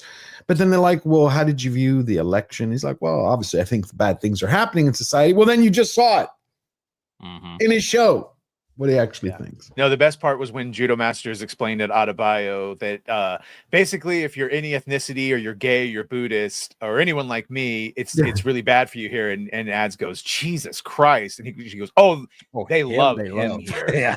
Oh. So on the nose, right? So it's so relevant. It's so relevant. Just like the Savant was going to be so relevant. Yeah. Why not just have somebody walk in front of the camera with a poster saying, we hate you. Normal people, we hate you. Yeah, and the thing that bugs me the most about all of that isn't even like the whole storyline of Planet Universe X, whatever that was. Planet X. It's that it could have been done so much better, right? Like you could have CW did it story and done it so much better than that. Bro, the CW literally did Crisis on Earth X, and it was unironically fucking That's what better. I was thinking about. Yeah. And they actually showed with like camps, like it was a really bad place. Now, Red Sky is a little over dramatic, but like literally not a good place. And the thing with that is, even Gunn said that, like, yeah, I know there's an Earth X, but I actually took this idea from the Man in the High Castle. So it wasn't even an influence of comic. Lucia, I agree with you. I don't care where inspiration comes from. I love The Last of the Mohicans. Lucia just said she don't know where the idea came from, but she wants to watch The Last of the Mohicans. I'm like, I love that movie. Daniel Day-Lewis, man. Oh, yeah. And now he's back after he's officially unretired because he said it was crazy that he retired. Yeah, I guess it didn't work out as a cobbler. But, hey, glad he's back. Dante, can you take over in a minute? I'm going to play this trailer, and I got to run and get something real quick. Yeah. Okay, I'm going to play this, and I'll be right back, but just in case. Fletcher, if I don't get back, just end it after this. I'm not end the stream. Hit stop. Looks good. That's a no for me, dog. I'll watch it on streaming. Yeah, streaming. I was just surprised by Hemsworth's next decision. I'll see it in the theaters. I'll check it out. It's like the Transporter. Boring. Thank you, Davina. Always spot on. Probably. It reminds me a little bit of Heat and the Transport. It's the touch. Yeah, I had a Heat vibe to it. Yeah, they were trying to go for that Heat edge. Everybody wants to do the Heat movie. It's awesome. As always. I'm actually kind of curious. Like honestly, that doesn't look bad. It doesn't look bad.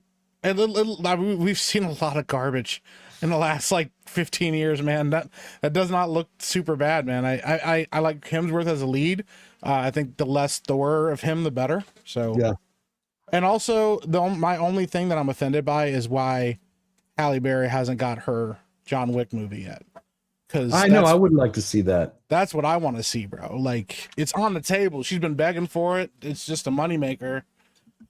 And she's still maybe the Ballerina was a test run, and they saw how that did at the box office. Is it a moneymaker? Yeah, but like Anna de Armas, like come on, man. Like I don't she's know. hot.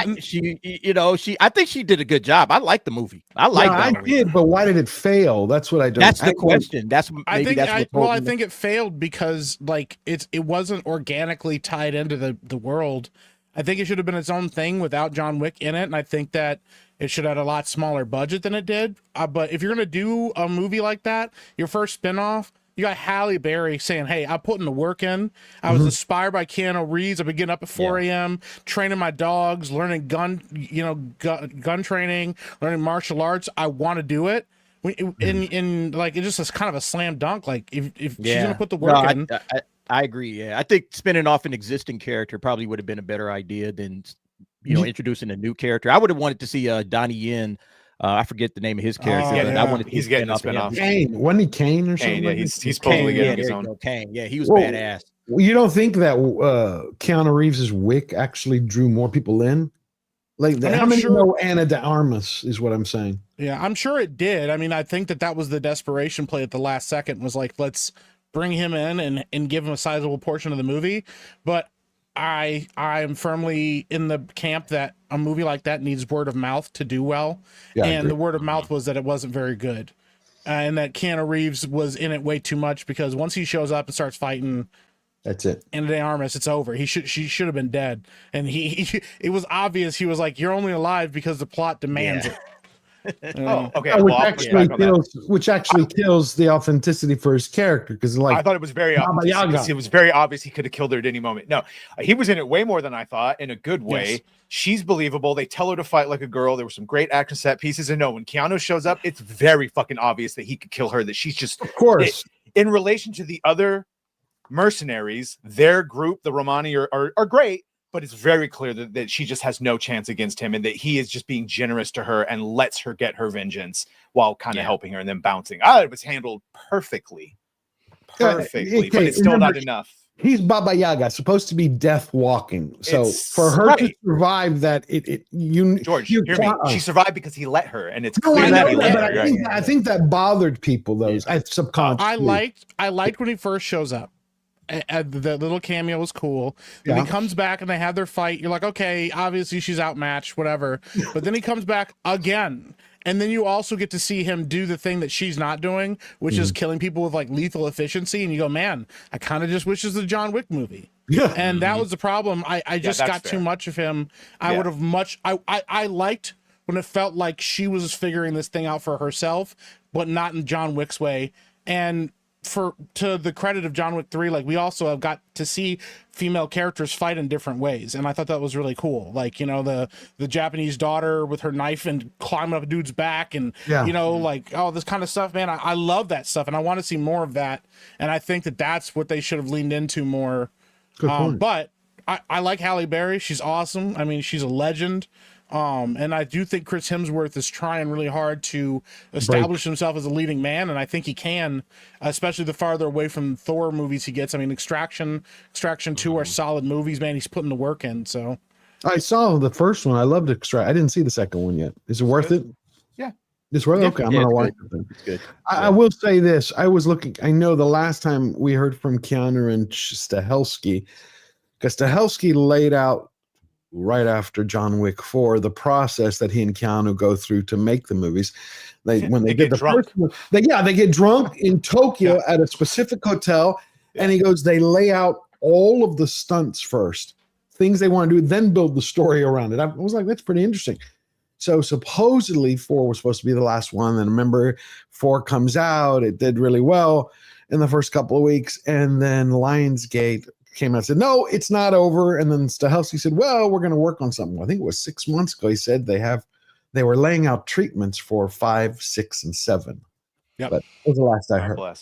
Just give me a good Highlander with Henry, and then you can make all the John Wicks you fucking want. I just don't think it can go for 3 more. Well, I don't think Stahelski's coming back to direct the next one anyways. I think he's burned out. But I know Keanu Reeves says, I can't, my knees can't handle it. My guess is if they're going to do more, they're going to shoot them all back to back to back. So there's not that downtime in between. And they'll probably do some kind of big grand epic story. But I mean, dude, I didn't think they could step it up, but I'm going to be honest, I loved 3. Dude, that shootout sequence with the Dragon's Breath rounds was one of the coolest things. That's in 4. When you're looking at the book. When you're looking from the top. Yeah, when you're looking from the top down. That was brilliant. Yeah. Bro, that like, fight every up the time- stairs. Oh the my fight god, at the man. stairs, bro. I watched. So my mom is a big fan of those, and she hadn't seen 4 yet. I sat her down to watch 4, and when he gets to the top of the stairs and a dude kicks him down all of the stairs, she goes, turn it off. I don't want to watch this anymore. Like she's like, this is I can't handle it. My heart can't take it. Yeah, man. Yeah, it was just so good, man. Like I agree. Yeah, but but I Chekhovsky do believe is awesome. when it comes to like the spinoffs, I want to see if there is an appetite for a John Wick movie without John Wick. The Ballerina was kind of like your first look at that, and I don't know, because looking at Nobody and Nobody 2, even though I love those are still in the same vein of a John Wick style movie, and those don't do that well. You know, I think it's John Wick that sells that story, that character. I think he sells those movies. And if he's not the centerpiece of the movie, I don't think anybody's going to come watch these movies. And I think Ballerina was the first example of that. Yeah. I mean, I could definitely see that. I still think a Halle Berry movie might have worked. I do. I think you could have wrote a really intimate kind of character piece surrounded by action sequences with her daughter and her trying to get to her daughter and all that stuff. I think that could have been really rad. And I think Halle Berry, of the female actresses in Hollywood, I think she could have enough of a draw, enough of a name to make people come watch. But once again, if it's not John Wick, it needs to have half the budget, and it needs to be a real tight, real concise story. And I don't think that they're ready for that. So unless they canceled it, Donnie Yen is still going to direct a Kane spinoff written by Mattson Tomlin, which is the Batman dude. And I'll watch that because it's Donnie Yen, man, and he's Donnie Yen. Yen. Hell yeah. Hell yeah. And also, Donnie if you're gonna, obviously it's bullshit that a blind guy is gonna be that efficient. He'd just get domed in the head immediately. But they did enough with him, like checking and the tools he was using to make you almost believe in that universe. Suspend disbelief, so you could go. Well, he's like Stevie Wonder blind in that movie. Like, yeah, exactly. Yeah. Look, if John Wick can get knocked down an entire flight of stairs twice, all right, he got knocked down twice in that movie and get up and win. I can believe anything. As far as that is concerned, man, that universe, I allow everything to go down because it's just entertainment. I love it. But like, you could make a whole movie about that. Still, I would watch that. Yeah. Dark Higher Front brings up Continental. I like the Continental, except I haven't seen it actually. 2 of the episodes I didn't like. 2 I really loved. Chad basically, I think Keanu also was like, they ignored all of our advice about that film and sort of went off and did their own thing. Yeah. This is interesting. It happened, I believe it was last week or the week before with Keanu Reeves. You had a woman, a fan went nuts over him. She's his divine wife. Yep. Because he just got married, right? I was like, okay, Oompa Loompa strikes. That was going through my head, that Oompa Loompa song. I felt bad for, because that's on the internet forever. You know, one day's gonna be, what the hell was I drinking that night? Yeah. I'm trying to see. There's a term for that where women become like obsessed with like a guy and think that they're like married to them. That's cold, man. Really? Man. That's real. That's horrible. That is disavow that. No, that is Yes, an actual phenomenon where these women will think they become obsessed with like these actors or these internet personalities, and they think that they're actually married to them. And we have a guy on our corner of the internet, Dan Vasquez, had to deal with that a couple times, unfortunately, where they they legitimately think that they're married, that God put them together, that it's some kind of divine connection, and you have to be like, no, please He stop. thinks he's married to Keanu Reeves. That's wild. No, these women think that they're married to like these men. To Dan, I got it. Okay. Yeah, I thought you were trying to say he thinks he's married to. Well, I think he would like to be, but no, he's Brazilian. Okay. Anything to get him out of that country, I think he'd take. But no, that's not. No, Steph is a beautiful woman. That's a new. That's not Steph. She's not crazy like that. That's wild. Oh my God, that's no. Like, that's nice. Yeah, it's like a parasocial thing where these women become obsessed and they legitimately think that God has told them that's my husband and I just need to tell them this, and they'll totally go along with it. It's like, that's wild. Wow. Well, I wonder how you think Sydney Sweeney gets that? Like, you have, because I've never heard of dudes doing that where they actually like, I'm your divine dude. These are the women that marry serial killers in prison. Yeah. Well, they do. Guys do it sometimes, but they're a little bit more vocal about it, and typically they get arrested pretty quickly. So. Which was the woman? Was it that woman 3 months ago that like was a multimillionaire and heiress who gave away $500,000?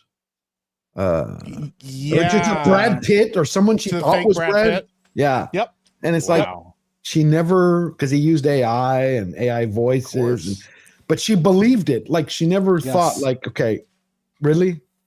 It'd be like Halle Berry sending me a message. I'm like, yeah, get, that's not you. It's like, fuck off. Who's gonna believe it? Yeah. Marissa Tomei is into me. No, sorry. Yeah. I would say that I wouldn't fall for it, but now Sydney Sweeney sent it. You know, I I'm just might kidding. believe it. I'd be like, okay. Yeah, Sydney Sweeney. Yeah, I've kind of figured she was in love with me. I kind of knew. Yeah, I already knew that. And talking about Sydney Sweeney, she went all method for Christy, and she actually built up like 25 pounds of muscle.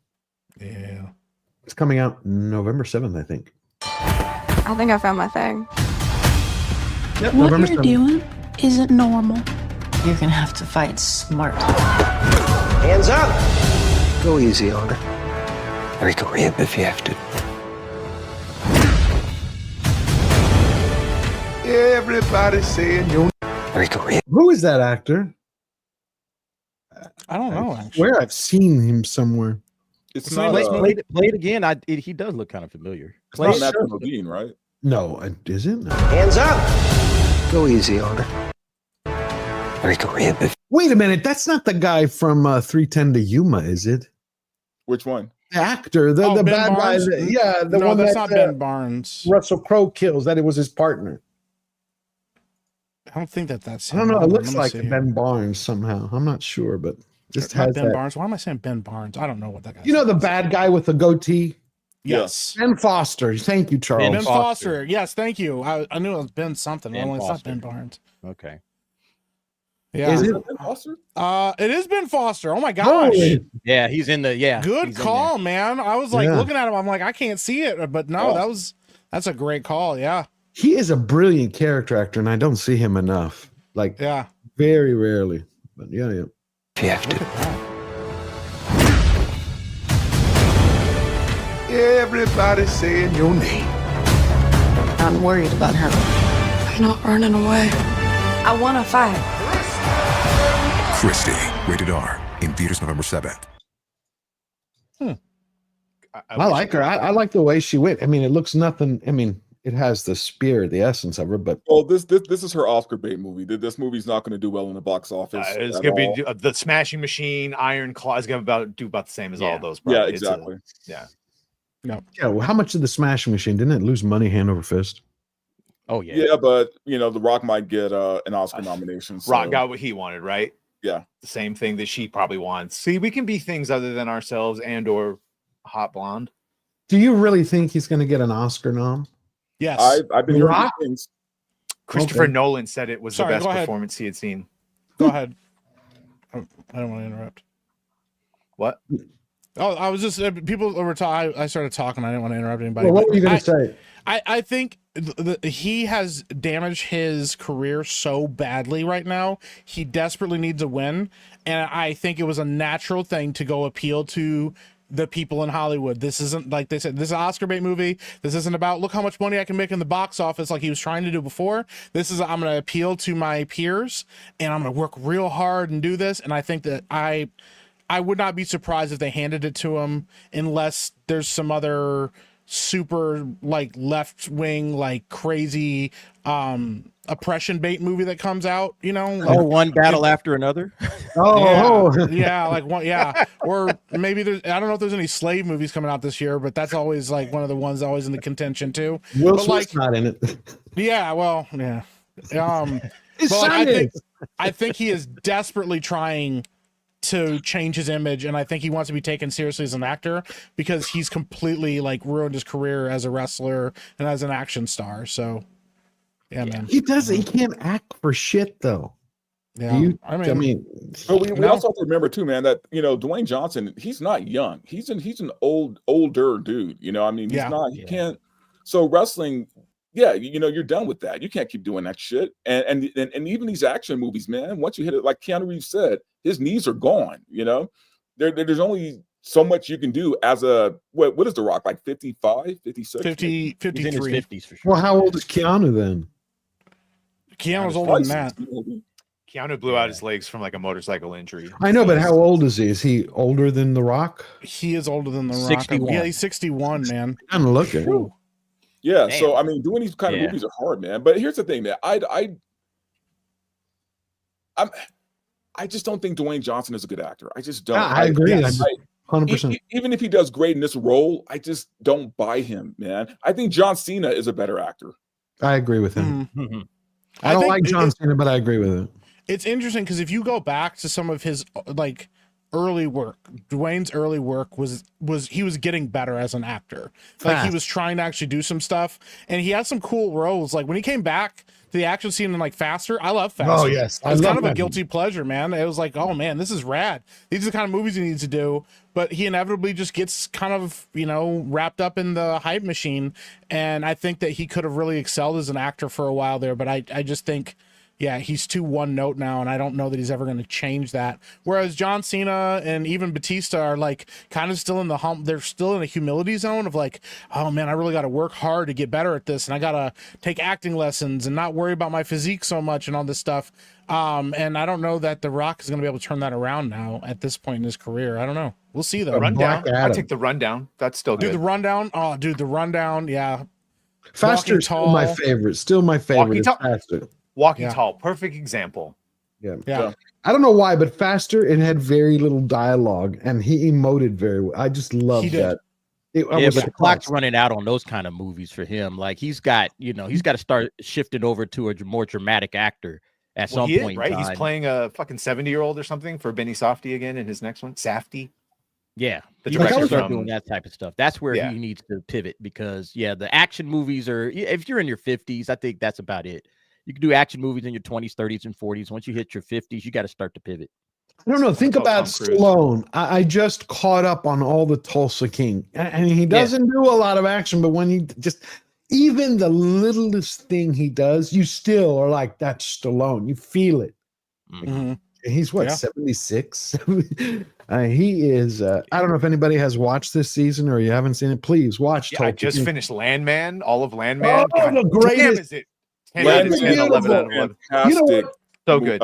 We have to I went do back that. to Tulsa King, for the second season to catch it. And Landman's like the best shit ever. Billy Bob Thornton is fucking amazing. He is. Okay, Badger, we have to do that. We got to do season 2 together. All of us.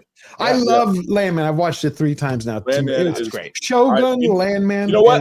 I'm not finished with it yet. I think I'm on like episode 7. So 6. When I said Taylor Sheridan for Batman, I kind of wasn't kidding, but I was also thinking, could you imagine Bruce Wayne in a corporate, like actually seeing that version of Bruce and laying into with some of the dialogue that we get in his. And I don't like Billy Bob Thornton, and I was sold on it. I'm just going to say that.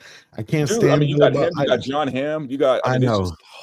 Yeah, but they got rid of Ham. That's the only problem. I hate. Oh shit! You haven't seen the end. I haven't seen that part, but that's all right. Well, I guess you can see.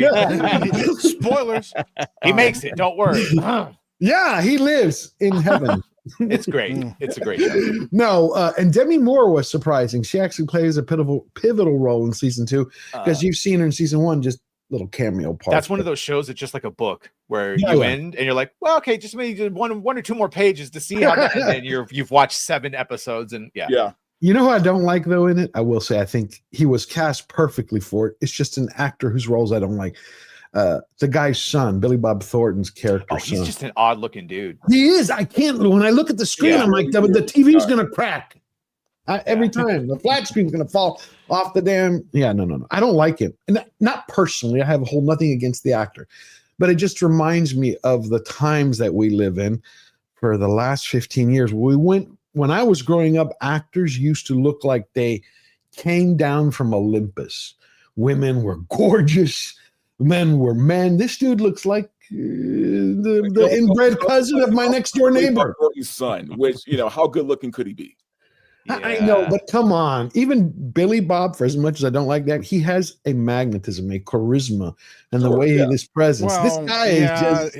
I'm still convinced Billy Bob did something weird, man. Because that man's if you look at the list of his wives, you're like, how is this man pulling these people, bro? I made that joke, but I'm serious, bro. Hung like a horse, dude. That's what I'm saying, man. That man has to have like a golden scepter for a rod, man. Because he had Angelina Jolie tripping over herself, showing up in sweatpants and a tank top. It was Wearing dirty, blood around each other's necks. wearing blood around his neck. Listen, she was getting out the limo. She still had like pizza grease stains on her shirt. She didn't care about nothing, bro. They try to talk to her. Angelina, what do you think about this new movie? She couldn't speak, man. And he's like, we just had sex in the car, and then leave her like laying there on the ground and stuff. I was like, bro, what is this guy doing? Like, this is crazy work. It's like crazy, man. It's like what's his name? Pete Davidson. Pete Davidson. They both had that. Wow. You know, they have something about them, and they just pull the hottest women, and it's like, but this dude looks busted up as hell. How Yeah, is this this guy got autoimmune disease. His eyes are all sunken in. Yeah, that's so true. Same thing with David Spade, man. I mean, I don't know what these guys do or what they have, but yeah. Maybe he everybody's like, can you teach me, sir? Can you please teach me? Yeah, maybe bro, what are you he doing? really, maybe he's like John Malkovich in Dangerous Liaison. He really knows how to. He plays eat guitar. sushi. He's a sushi lover. I don't know, but yeah, I remember Jolie back then. She was like always kind of out of it. But the point is, Landman is a 10 out of 10. It is. Taylor Sheridan 10 out of 10. There you go. Can't miss. And Tulsa King. I think there was only Tulsa King, one episode of Tulsa King and 6 minutes in one episode of Tulsa King in the last 3 seasons that I did. But also, I was like, 1883, 1923, Yellowstone until whatever happened the last season. Yeah. Merritt, Kingstown, like Kings. bros I just saw it out. I just saw the episode 1 of the new season. How I know where Hawkeye's been. He's like, fuck the Marvel. Pardon my language. Yeah. It's like I just started Yellowstone, so no, Mayor of so far, so Kingstown. good. Have you seen Mayor? It's good. See the excitement? Have you seen Mayor of Kingstown? Anybody besides? No, I heard it's good though. I have not. It's on my list. Okay. I'm aware of it. Put it on the list. You're gonna like it as much. Yeah, Mobland. Jesus, it just goes on and on. Yeah, it's great stuff. Yeah, it there's really good is. TV out there, man. You just have to find it. I actually didn't like Reacher season 3. I was bored out of my gourd. Has anybody watched the new season of A Terminal List? Because I have not watched season 2 yet. But I'm actually looking forward to that as It's well. a prequel. Already out? Yeah, it's a prequel. Yeah. Oh, I sure, didn't- Dark Wolf. Oh, Dark no, Wolf. Dark Wolf is a prequel. Yeah, and it's fucking great. Is it? Taylor Kitsch is great, and Tom. Yeah, that's totally great. Haven't Yeah, seen yeah. it. It shows how Rafe and Taylor Kitsch's character get like out of the SEAL teams and into their CIA Black Ops. Yeah, it's really good. Oh. Does it have That's awesome. Pratt in it? Yes, and he was in it Oh. more than I thought. And it totally sets up. It's really good. And you know how prequels are. They either ruin it, don't capture the mood, and this actively made everything in Terminal List better. Huh. That's awesome. I'm gonna have to watch Yeah. it then, because Totally I thought it was with the other dude only, and I was like, I'm not interested. Not my favorite actor. I'm gonna watch it now. I'm gonna watch it. It's And what else did I have before we start wrapping up here? Oh, Aaron Sorkin. Anybody remember Aaron Sorkin? Yeah, good writer, or used to be. He used to be. He's just so political. He has decided to deliver the Libs version of Passion of the Christ. Well, except it's going to be called The Social Reckoning. Great. And it's coming in time for the midterms. Cynthia Erivo gonna star in it. It's going to be about January 6th. Oh, good. Is it going to star the 250 plus FBI agents that were there? I doubt it. Wait. I thought it was it's the Facebook movie, right? Like the sequel to the Social Network. Yes, but it's supposed to have January 6th as somehow the key feature. Ah, Jesus. The key feature. Also, Justine Bateman posted the other day a new teaser trailer that came out with Patrick Dempsey in it. I'm like, the dude's still alive? I didn't even know he did movies anymore. It's like I thought he finished at 17. But The assassin one. the assassin one, which I think I've now seen, as she pointed out, it's the 6th time this movie's been done. I'm like, come on, Hollywood. No one knows what it's like to be the bad man, to be the sad man behind blue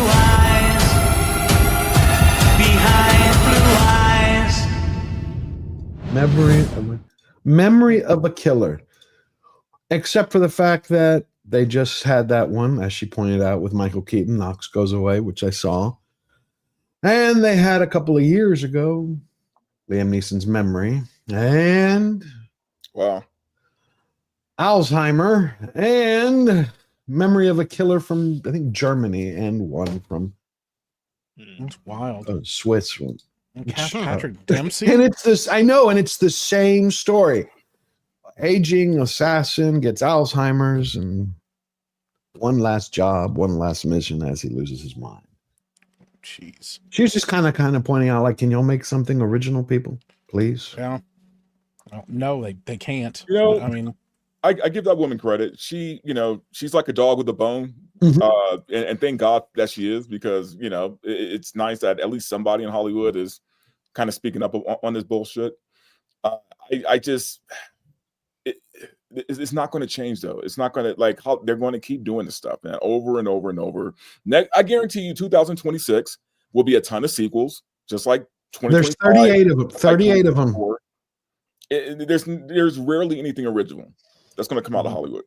I know, but don't you feel like the sequels when we were growing up at least tried to be entertaining? Today they feel dead. Well, yes and no. You had your Nightmare on Elm Street 2s and 4s and 5s and 6s. And those are great. We had some garbage back then too, just not as much. No, we had this revelation today because my homie's rewatching movies he should have watched but didn't. Nerd Wars, shout out. The Italian Job and Gone in 60 Seconds all had original movies, and we all think the remake is better than There was a time when we got remakes just because literally we could do it better, not because we were out of ideas. Right. And now it's just because we're fucking out of ideas. Not we, but they. Right. That's what I'm saying. It's like they have no more creativity left. Back then, it was basically drugs, strippers, and let's make some money so we get Jaws 4. and more drugs to do for the strippers. It's a self-perpetuating. Right. Bring cocaine back to Hollywood. Seriously. We talked about that last time. Look, I'm not a big fan of Seth Rogen, man, but if you haven't seen The Studio, you should definitely watch that. Because they do kind of poke fun at that. How the best shit came when the writers were doing a mountain of cocaine, and Stephen King says that all of his original shit that everyone loves, he was blasted on cocaine and booze and all the things. Like, it's may not be great, but the muse definitely was stimulated. Well, I want to share this other trailer before we start wrapping up a couple of things. Have y'all heard of the Pendragon cycle? No. Daily Wire? Yeah, but it actually looks better than I thought it would. Yeah, they're doing the Arthur stuff, but except they said they're going whole hog, as they put it. Well, they put it a little bit differently. I say whole hog. This land is in a welter of confusion.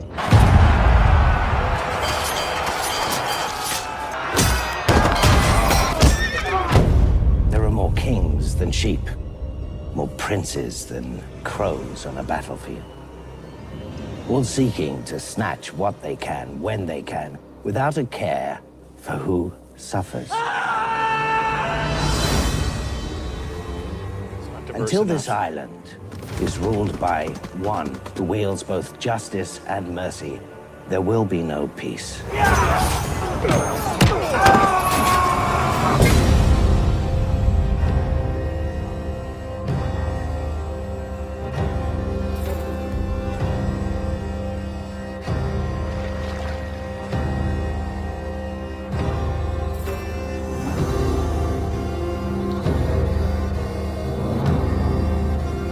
Yeah, there's not supposed to be any girl boss in this. This is supposed, when you read what the Daily Wire has said, it's all supposed to be, very, how would I put this? You got a lot of male heroes in. Based. Yeah, it's supposed to be based. That'd be the perfect way. They're saying they're going for it. Yeah, it's supposed to capture, they said, the spirit of the Crusades. That's also why we talk about all of this, so that when you see a woman or a black person, you don't go DEI, girl boss, insert. You ruin everyone's perception of things. Yeah, just because, come on. Half of my film collection has leading ladies. Blonde Kiss Goodnight, La Femme Nikita, Colombiana. Yeah. On and on and on.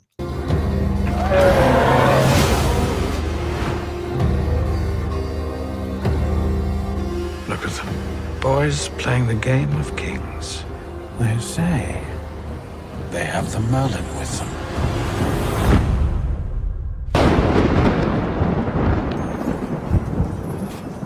The Merlin died long before you and I were born.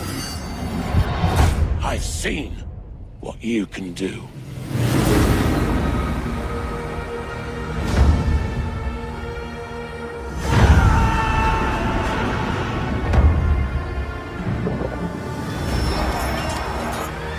Oh, she's playing the Lady of the Lake. Ooh, I just got Wow. it. So that's why she's Brett Cooper is the. Yeah, Yeah, Brett who is Cooper. she? That's funny. I don't know what character she's playing. We'd have to look it up. But that's why she looked out of sorts. I'm like, this is supposed to be the Middle Ages, and she looked Athenian almost. Yeah. Yeah. So, but she's the Lady of the Lake. Is that Guinevere? No, That's what I was wondering. Is it's Guinevere? I guess it would I'm have. not sure she might be. I guess we'll find out.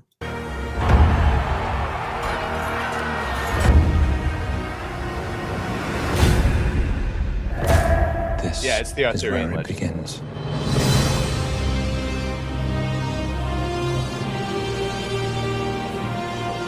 What's the Clive Owen one? Oh, King Arthur.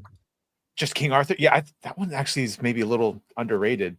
It is underrated. It's when they played them off as what was they were part of the Roman cavalry and special. I think, was it not that actually from documents where they looked that it was likely that that's, if it was anyone, it was during those times? I don't know, whatever it was. Yeah. I think it was during Emperor Hadrian. Mads they played it. Mikkelsen. Yeah, it had a lot of it. Skarsgård, yeah. Apparently, Brett Cooper's playing Merlin's sister. Oh, in this story. Morgana? No, her name is No, Morgana's Ganyeda. I no don't even know idea. how to pronounce that, but yeah, she's supposed to be like Merlin's sister. In that. Gaelic. Yeah, I'm not. Yeah, I'm. If you guys haven't noticed, I'm not.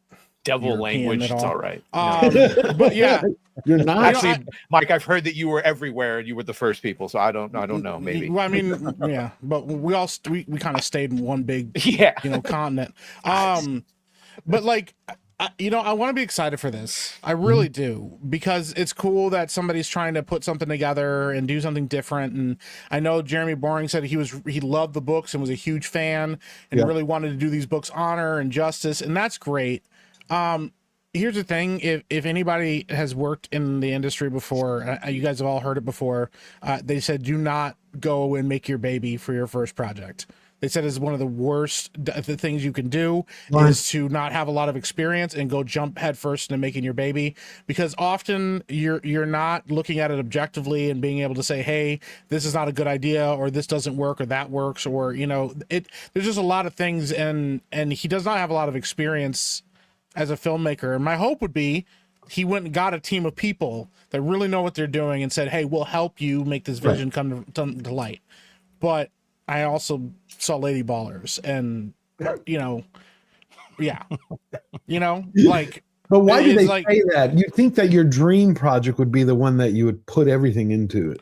It is, but it's like, it would be like, cool, we just drafted this rookie and now we're expecting him to lead the team, like a team, to the finals. It's like you need time to grow and adjust and learn your craft and learn what make things work. You can't just throw money at it. You got to actually know what you're doing, and starting small and building to a big project like that is kind of the way to go. I'm interested. I really hope it's good. It's 7 episodes. That's a decent amount of time. But also you see a lot of in-house hiring. Does that mean that they're hiring the best people for the job, or does that mean they're hiring who is available for the job? I don't know, man, but I want to be excited for this. I do. I really do want it to work. I want to be surprised, but because we need an alternative. We need an alternative to Hollywood. We do. But we also understand it's going to take time. A good example of that is the MCU took its time in the beginning and really set up the universe they wanted to build. I know it's not a great place now, but if you look back at how they set things up and how they planned things out and stuff, they really did a great job of it. And then you compare that to DC, who just kind of kept trying to forcibly create this universe that didn't exist with no groundwork and no framework. I mean, it's kind of the same thing. You're tackling a book series that you love and you care about deeply and you want to do a great job of, but that's a pretty big scale, man. expensive. It's going to take a lot of time to do, and I would love for it to be awesome, but I also I just have some reservations about it. But I'm going to be as critical of it as I would be any other show. And I hope that he did his best. I really do. Yeah, the rumors are the budget's anywhere from 20 to 50 million. I can't find the exact numbers, but that's what I have. That's not a big budget for a TV show either, typically. 7 episodes? Yeah. I mean, that's not a huge budget for a TV show typically, but for something like that size, I should say, but we'll see.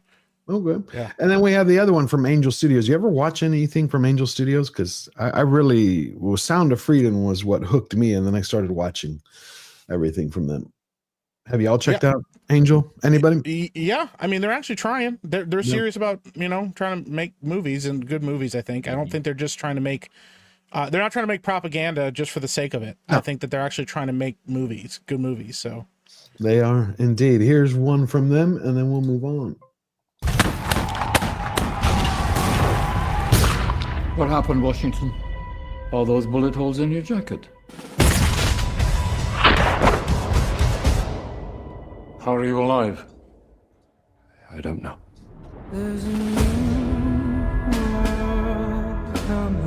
You have no military service.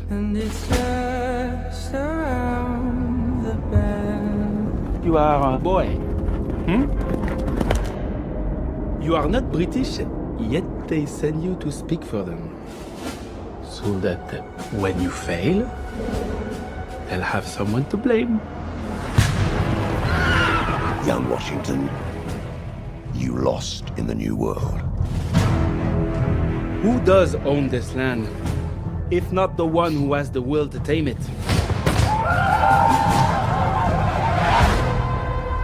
You do not want to start a war. Well, what do? We fight!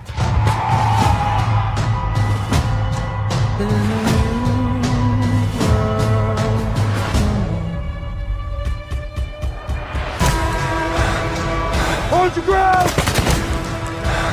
There is no retreat! What are you called?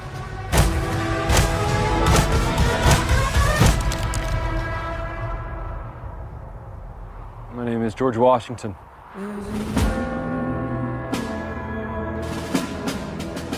Help us make this the number. Perfect.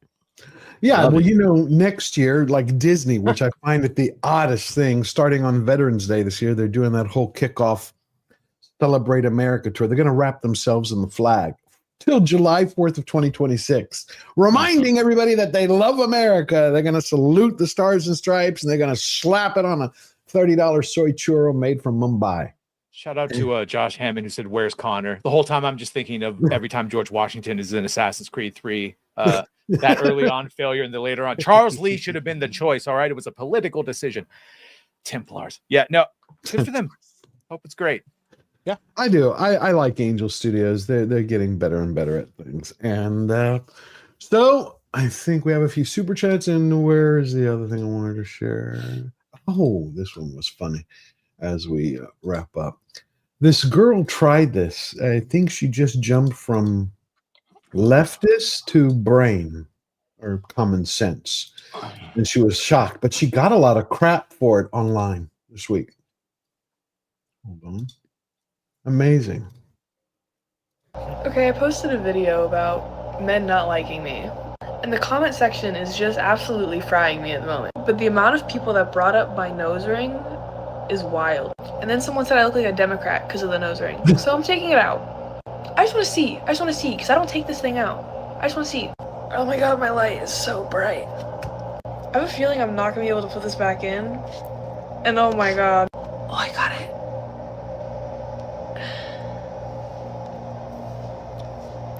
Oh fuck, I like it. God. Sorry. Bad reaction. I like the no nose ring. Oh my god, I never thought I'd say that. I can itch my nose. I still have that though. Ha! Now go read comments on Blue Sky, which I don't recommend, and online, and she's being attacked as a traitor to her race. Wait. A traitor to what? They said her race and America for reversing her position. She's like, I'm not a lefty. She's like, people think I'm a Democrat because I wear a nose ring. Well, she is wearing a uniform, so I agree. Yeah. I agree. It's just so funny how she just was like, I want to see how it is without it. No, but you know what? Look, it's funny because me and Gora talk about this all the time. How there was a time, man, when piercings and colored hair and tattoos were hot and cool and sexy, a little edgy, but the chicks weren't completely crazy, or at least they're crazy in a good way. You know what I mean? Yeah. It's been co-opted. It was It's been counterculture. co-opted. So I mean, yeah, it no longer stands for that. Yeah, there should be like a concern when you start looking around and you go, I'm gonna go get a nose ring because that's like a thing I've always wanted, and then like every single one of your friends has a nose ring. Like, you know, it's, you know, or everybody has like the same like flower foot tattoo, you know, or whatever it is, you know, it's like, you got to start getting concerned. Like, why is everybody acting and dressing the same way? Because that's a little weird. And that's not how like humans work. It's not how society's supposed to work. And good for her. You know, the best part about what's happening right now is if you let people talk long enough, the people that are completely deluded, they're not going to change. Nothing's going to help them. But once people start hearing themselves talk out loud about stuff, they'll really start figuring out, maybe I'm the crazy one. And I like that she was like, you know what? They've been keep making fun of my nose ring. And normally somebody would just like, I don't care. I'm going to go get more nose rings now. And I want to go do whatever. I'm going to go gauge my nostrils. Good for you, honey. More Go do your thing. Tylenol. Yeah, give me more. But like when she took it out, it was like, oh my gosh, I could see my face again. And I didn't realize how annoying this thing was because nobody's making you do it. The peak example of this, of like, bro, what was the people that would be like, yeah, kids totally know their gender and should be allowed to make all these choices, but then be like, okay, so should they get tattoos? Oh no, they're too young to. That's a lifelong thing. We can't let them choose that. God, no. Yeah, cognitive dissonance. Yes. Yeah. Oh, we have definitely entered that phase. There was, remember at the beginning of the hour, at the beginning of the show, I was sharing how Matt Van Saul had started searching in Carolina, the local arrests, and how everybody who was Hispanic was labeled as white. And then that started this whole ripple where people starting to investigate their own communities. Well, this is just for Dante in Colorado, because people are just finding out how the crime stats are being twisted. This gentleman is labeled as white.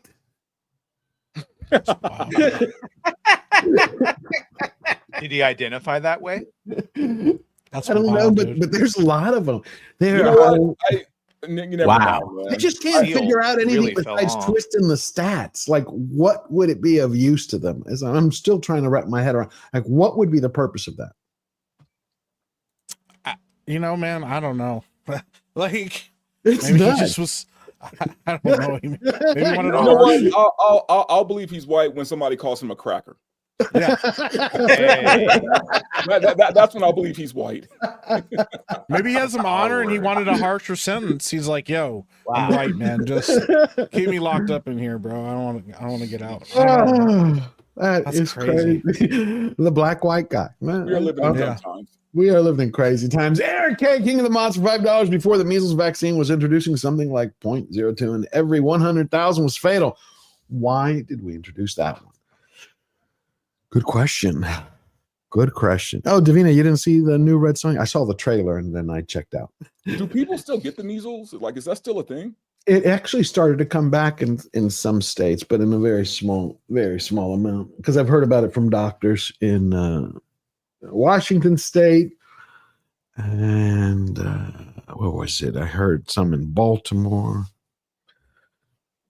and some other place. It'll pop in my mind in a second. Jennifer Grosso for $2. Shout out to Mike, all sarcastic today, Georgia. Yep, they are amazing, beautiful souls. I'm glad Mike joined us and everybody else. We got sorry for being late.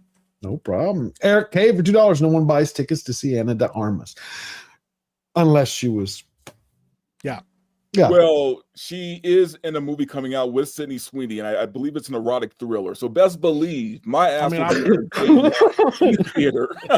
I'm saying I'll definitely buy tickets to go see her. It just depends on what she's in. Yeah. It depends on what she's in, right? Exactly. Is it a 9.5 weeks remake? You know, I saw that the other day again. When was the last time we had a movie like that? I can't remember. 9.5 weeks? Yeah, I remember. Look, I mean, yeah, there's some things on Cinemax. Sure. No, a movie by a big studio. What was the last 9.5 weeks that everybody was talking about? 50 Shades of Grey, like related. Yeah, but that was kind of cheesy. But that might have been the last one, George. Okay, I guess so. Good point. Yeah. Connor Dorian for $5 tonight. Welcome to Dairy premieres on HBO, and I'm excited. I've heard it's good. I've heard it's good too. I've heard it's good. Like Chris, to use it, like went out of his way to just say it's good. Like, oh, really? Okay. Yep. Okay. Anybody know anything about the Carrie series that's coming out? Heard anything about that? I've heard about it, and I heard that they were mad about the casting because they didn't like the chick that they cast for it or something, but I haven't heard anything beyond that. I'm not a huge Carrie fan though. Neither am I. I'm just curious. Yeah, but I liked it, and I'm actually looking forward to the show, the Dairy show. Yeah. It's Going the back Bobo. to 9.5 weeks, man, because you brought it up. Yeah. Mickey Rourke is that's a tragic tale. It is. I just thought about the way he looked in that film. Yes. And I'm like, that was the best looking man in the world at that time. He really destroyed his face. Right. And he said, you know what? I'm gonna get into boxing, and they're like, oh, that's a choice. Yeah, but that doesn't make sense. But that doesn't make sense to me. I've watched. It turns into body boxers dysmorphia. I at know, a but I've certain point, I've watched boxers their whole career. They didn't change from what they were. Come on, it looks like plastic surgery to me. Well, it is, but he broke his nose, and he had about a couple. He jacked up his face really bad, and he just got bad plastic surgery done. So when he came back, they basically kind of had like stretched his skin over what was left of his bones in his face, man. And he was really. Listen, he's a great actor too. That's what sucks. Like, but that guy looks like death warmed over every time I see him, bro. It just He's got a chip on his shoulder. Yeah, big. The Wrestler was great, man. Like I loved that. Fantastic. Favorite movie of my two movies that I loved of his was The Pope of Greenwich Village and Chinatown. If you've ever seen that was brilliant. Chinatown. He was also awesome in Sin City, man. Like holy crap. Yes, he is. Oh yeah, Marv is probably his peak role for me. Yeah, he was so rad, dude. Yeah. Wait a minute, now I'm remembering Pope of Greenwich Village. Did y'all ever see that? It had Eric Roberts, and I'm like, what the hell happened to Eric Roberts? Oh, he's still around, man. He's still doing Maroney shit. from. I saw him in a commercial for a Lennox air conditioning company in Houston. Oh, because they make 2 bank years commercials. ago. Come on, though. It's Eric Roberts. It's Eric Roberts. Roberts has never turned down a job in his life. Dude, I remember in 2005, he was in a string of Mariah Carey videos. What? Once you find out that they could just kick you out of any movie, even if you shot half the film, he probably was like, I'll just take whatever roles I can get, man, because I don't know. Yeah. They kicked me out of Back to the Future, bro. Wow. He's like Samuel Jackson, man. He hasn't met a role he doesn't like. Yep. But Badger's right. Yeah, they you make a lot of money doing those commercials, man. Sometimes way more than you would make doing a movie. Like, yeah. Really? And it keeps. That's why you see like Krasinski and they do from The Office. I can't think of his name. I still respect Russell Crowe for that. Russell Crowe said 20 years ago, and he has stuck to it. He goes, I am blessed to be able to do what I love in my life and make a lot of money for it. I will never whore myself out like George Clooney. Yeah. He said, I was like, wow. He just said it in an interview. He goes, did you see him? He goes, doing an espresso commercial. Immortals. That's a great Mickey Rourke movie where he plays the villain. I don't remember Immortals. Immortals with Henry Cavill was his first big leading role. Yeah. That's right. You're talking about the ancient Greek. Yeah. Walter White Walker. I'm tired, bro. I forgot Eric Stoltz. I was thinking Eric Stoltz, bro. But yes, Eric Roberts. Yeah, he has like the biggest, I think he has the biggest list of movies like of all time or something. I know a couple buddies that have worked with him too. The guy never turned down a role, man. Yeah. He's like the Ben Kingsley of the U.S., huh? He's been in more movies than anybody else in history, bro. It's like crazy. Then Kevin Bacon? Yes, I think he actually holds the record for it, bro. I know people that have worked with him, and they just will call him up and they'll be like, hey, man, will you do this movie? And he's like, sure. And he just, but he's a good actor. They said he actually puts effort into everything. He just, yeah. You know what my favorite Eric Roberts movie is, but I cannot find it on DVD or Blu-ray or anything for years. It was called By the Sword. He did it with the guy who was Salieri in Amadeus with Eric Stoltz. Okay. By the Sword, my favorite Eric Roberts film. Best What were acting those I've ever karate seen. movies that he did back in the 80s? Was that one of them? Some crap like that. Dude, he's been in over 700 movies. He did 74. He did 74 movies in 2017. 74 movies. How was that even possible? I don't know, man. Like I can't even. That's crazy, he bro. won. Yeah. He was in Star 80. I remember. Yeah, he was. Star 80 was his Star first 80, great movie, great big break. It's the Phobos for $2. Any thoughts on the huge NBA gambling scandal? Yeah, how it's pissed off the left. It's like this is organized crime, Gambinos, Bonanos. And then I started watching Sopranos again after I started reading that. But no, I think it's you break the law, you break the law. Yeah, but is it a surprise though, man? Like all of those guys. I'm surprised. Come on. If you're getting multi-million-dollar contract, what do you need? Like, here's an extra. Why do you need an additional like 300K or whatever? You know what? Whatever it is that they're making is ridiculous. The rush? Rush, man. I guess so. The rush that you're going to lie to and destroy your sport, the sport that's paying you millions of dollars, you're going to take it down and destroy it. I know. Look, we're not saying these guys are smart. No one's ever accused them of that. It's like, what's his name? Who's that guy? Destiny, who came out and had said right after Charlie Kirk was killed, like everybody should be killed, like these people. It's like, if you thought that way, shut your hole. Like what? No, say it louder so we know who you are. Yes, I want us to know, but I'm talking about logically.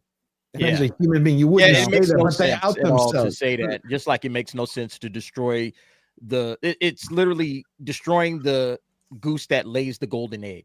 You know, you're just like you're trying to behead the NBA with a gambling scandal. So now everybody's like, oh, well, the NBA is fake. These guys have been putting it on this whole time. Oh, I can just ignore this sport altogether. And it's already dealing with bad ratings. You know, the ratings have gone into the tank, you know, because the sport is just kind of unwatchable at this point. And now you're adding a gambling scandal to it where everything's fake and phony.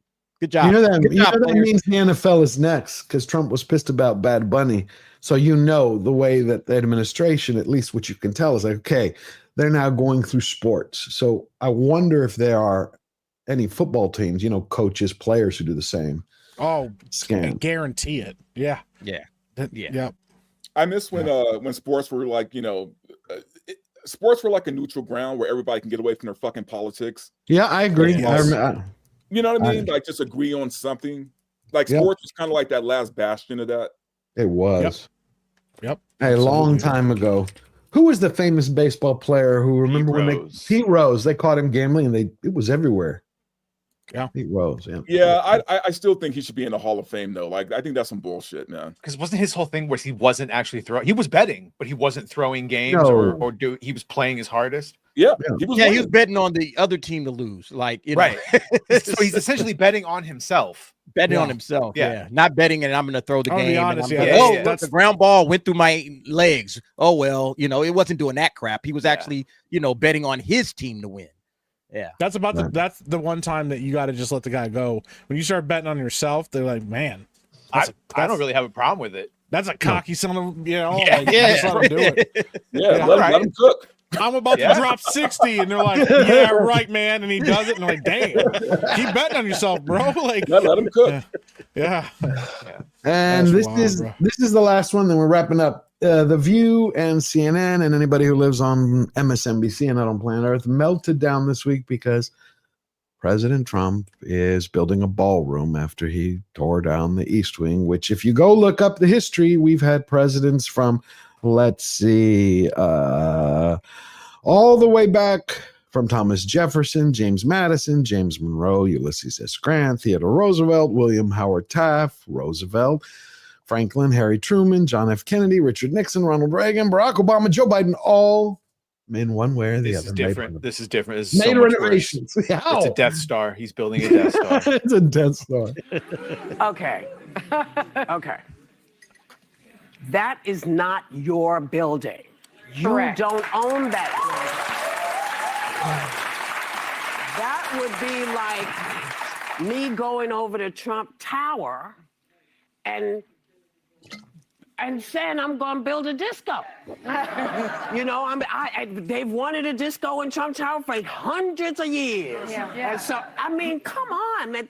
You don't own that building. That is the people's building. You don't. Can you pause it? Can you pause it? Yeah.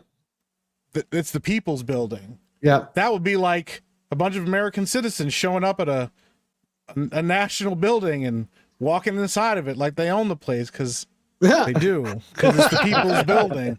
It's crazy. Yeah, like it was just wild, like the logic. I saw somebody arguing that like that belongs to the American people. You can't just do whatever you want there like that. And I'm like, if it belongs to the American people, as an American citizen, go try to walk into the White House. Just go walk up to the door, try to walk into that building and watch what happens. Like, if you don't get taken down in 2 seconds, come on. Yeah, man. But I did a little. Man. You're right, Mike. I went and did a little checking because the hyperventilating hyenas of the View did the same thing everybody else did, melted down. So I found it. I want to share it. Trump decided to build this ballroom, which is not being paid by tax dollars, by the way, not one red cent. Because every time that the White House, any administration throws a big party, whether it's a state function, foreign heads of state, they have to put up these tents. And so he's like, this has been going on for 50 years. It's like, fuck it, we're going to build an actual ballroom. Thomas Jefferson added colonnades and terraces. Nobody complained. James Madison, after the White House was burned down, rebuilt it completely. Ulysses S. Grant installed the first elevator, renovated all the staterooms. Theodore Roosevelt did the biggest massive restructuring.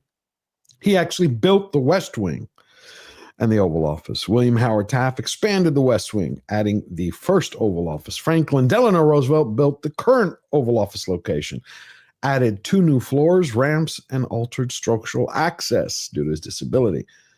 Then Harry Truman rebuilt it. He built the Truman balcony. Anyway, you can go look this up, and it goes on. Every other president, it seems, has made some type of addition, renovation, expansion. But somehow, building a Neolithic structure that looks identical like the White House by Trump is evil. Yep. So I found it odd because Hillary Clinton called him out this week, and then her daughter called him out. This is the people's house. And if you look at the responses to Hillary Clinton's daughter to Chelsea, people were like, you mean like your dad turning the Oval Office into a cigar shop for blowjobs? Uh-huh. Yeah. Oh, I mean, they went after her. Yeah, she really ain't in a position to be criticizing nobody about what happens inside the White House, bro. Like, no. Yeah. They're toned down. Yeah. It's wild, bro. I can't believe Hillary Clinton saying anything about the White House, bro. That's just crazy work. Yeah, they actually, when they left, brought 2 18-wheelers up and unloaded the plates, furniture, toilet paper, all the little M&Ms with the presidential, anything with the presidential seal, they took. It took years to get half of it back. That's crazy. Yeah, man. I know. Get there complaining. Anyway, it's been a great show. Next week is the 4-year anniversary of the channel. Oh, congratulations. Thank you. Thank you. Hopefully you can come back even for a minute to say hello. We have 38 movies I've now counted for next year are reboots. Just so you know, 2026, I think, is going to be the year of the reboots. I mean, like more than we normally get. And now they're putting out Goonies. Have y'all started noticing the Goonies games? Goonies Legos, Goonies this? I think I saw a Goonie Lego. Yeah, Yeah. I thought that was kind of cool. It is, but when you start seeing that, I start feeling like they're actually going to move forward with the film. Oh, they're going to. Yeah, it's Well, that it's was gonna for like the happen. 40th anniversary, wasn't it? It is, but I've you get nervous. I got you. Yeah, it's like because Brolin said he would love to do it. He just can't see it. He's like, what are we gonna do? Bring our walkers? It was an interview he gave like 4 months ago, but yeah, it's nutty. And did y'all? Oh, I never got to the last thing. Let me just mention it. Adam Driver was talking this week how much he loved playing Kylo Ren. It's his favorite role he ever played, and that he read a script that Steven Soderbergh was supposed to direct, a real director, by the way, and it was called The Hunt for Ben Solo. And he says he could finally talk about it. He says he saw it. It's the greatest script he ever read. And he took it to Bob Iger because everybody else in Lucasfilm agreed. They greenlit it. They said, you got to get the approval from Bob. He goes to Bob Iger. He says, no, because isn't Ben Solo supposed to be dead after Rise of the Skywalker? And it's supposed to come after Rise of the Skywalker. You're right. That's pretty much the story. So you had somebody was flying, Disney Studios had a plane, like I think it said, save Star Wars, hunt for Ben Solo. Yeah, they did a whole flyover, the hunt for Ben Solo, and then there's a billboard in Times Square now. They're doing the same thing that the Acolyte gang did, save the Acolyte, renew the Acolyte. These guys are hilarious, man. Every time some, terrible project, they say, nah, we're actually not going to make this. Everybody comes out and, starts, to cry and complain. And I just love it, man. It's funny to me. Dude, it's wild. But could you believe that? I thought Adam Driver didn't like the role. That's what all I heard. He's the best part about the sequel trilogy. I agree with that, but am I incorrect? Did he not after the sequel trilogy? Wasn't he pissed about the way that it? I think that's Finn. That's John Boyega. Adam hasn't said it. Yeah, I think Adam was kind of just like whatever about it at the end, but that's probably because they all saw what the writing was supposed to be, and then we're told we're not doing any of that. So, Yep. Yeah. It's crazy. He's a good actor. He was my favorite part of the sequel trilogy. He was, but how do you have it? How do you have a spin-off after Rise of Skywalker when he's dead? He's like, you just say that he wasn't actually dead. He was passed out and in forced hibernation. It's real. These are the same people that just said somehow Palpatine returned, and they were somehow Palpatine returned. So I don't believe that for one second. The same people we watched Reva get ran through the chest by Darth Vader, and she's like, "I'm good." And Sabine gets stabbed, and no. Even though Qui-Gon got killed. Steven Soderbergh apparently also went to Kathy and said, "Hey, has this ever happened before? Where a fully written script that is fully greenlit and she said, no, this has not happened before." So, what do you think the reason is? You think Bob Iger's is like, I'm not going to be around. We're not going to throw any more money away. How about that? Like, you can't do a Simon Kinberg Ray trilogy. I think the reality is, and Chris Gore said it best. They want Star Wars to be a girl brand. Bringing back Kylo Ren and making people love that character is going to do the opposite effect of what they were trying to do with Star Wars. And it would be an admission that Rey wasn't as popular as they wanted because it's funny because the Rise of Skywalker is a terrible film, but like one of the best parts about that film was watching Kylo actually kick Rey's ass because we all knew that that's how it's supposed to go down. Like, they can't have that kind of stuff, man. They don't live in reality. So, I think that doesn't fit with the plan of what they want to do, Yeah, man. It's so then wild, how do you think? So do you think Mando and Grogu then is going to be a bust? Nah. It's going to lose. Yeah, it's going to lose so much money. That's just going to flop hard, bro. Yeah. Especially with Pedro playing Pedro. On Star Wars theory, we don't talk about that's how little the apathy is. People just want to talk about expanded universe. So Mando and Grogu have just.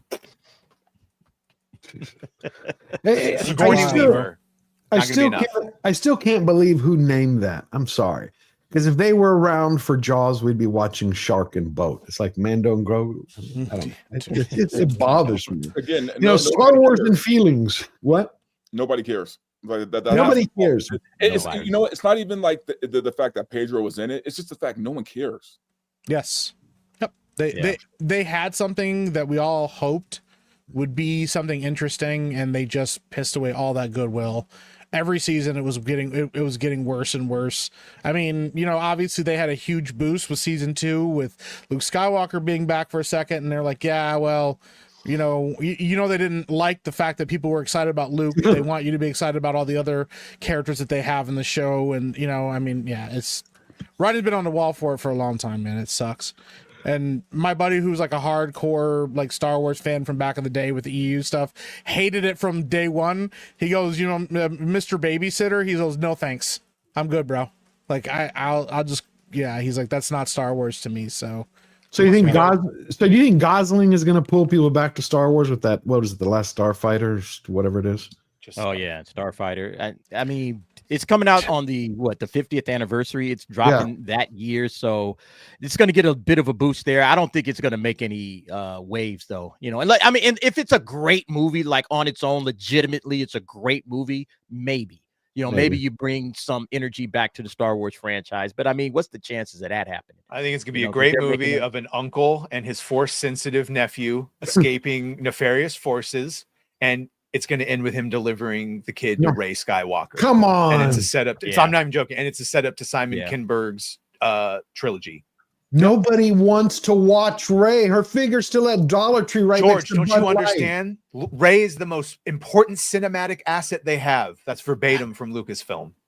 Yep. I know. Well, there's no telling them that they're wrong. They're not wrong in their heads. They are.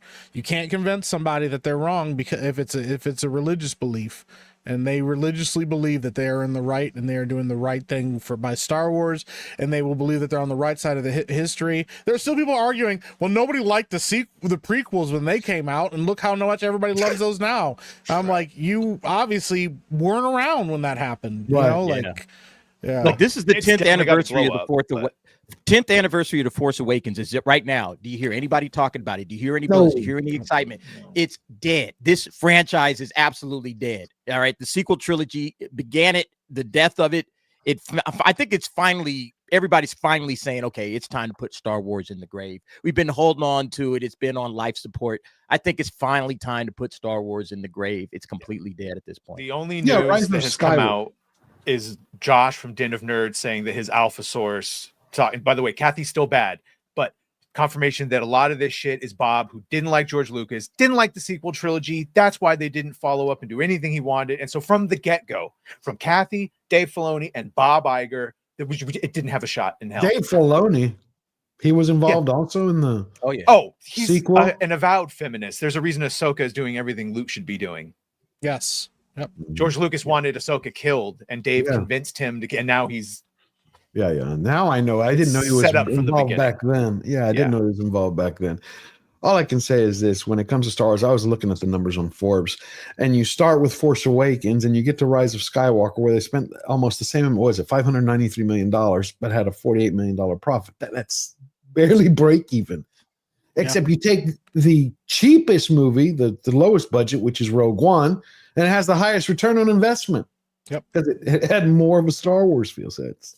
Yep. I think it's a dead franchise, unfortunately, man. And with the exception of people that actually care, like shout out to like Theory Sabers and like what he's doing and stuff like that, which is awesome. Like, dude, when you walk through a toy aisle, from the time that the sequel trilogy dropped, there was always a massive section in any toy aisle of Star Wars toys. It didn't matter what store it was. There was always legacy characters. There was new characters. There were lightsabers everywhere. Nowadays, you'd be lucky to find a lightsaber in a cheap plastic, crappy lightsaber in a store.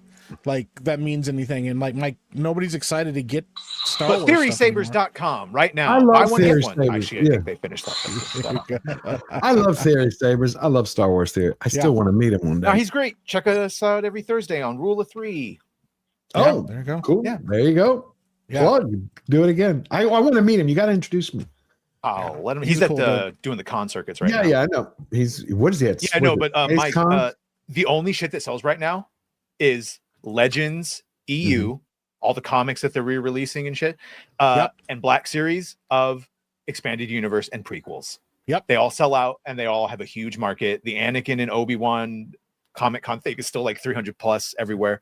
But really? Wow. Go right now to my Ross up here, which is the discount store, and I got Yord Vandar and I got OSHA, and I didn't buy them, but I saw them. Skeleton Crew, all that shit. Same. I saw a Reva figure and I was like, "Yo, bro, ain't nobody buying this stuff, man." Like, I took Yord's good, like soft goods cape and gave it to one of my other figures that I like. That's all there for.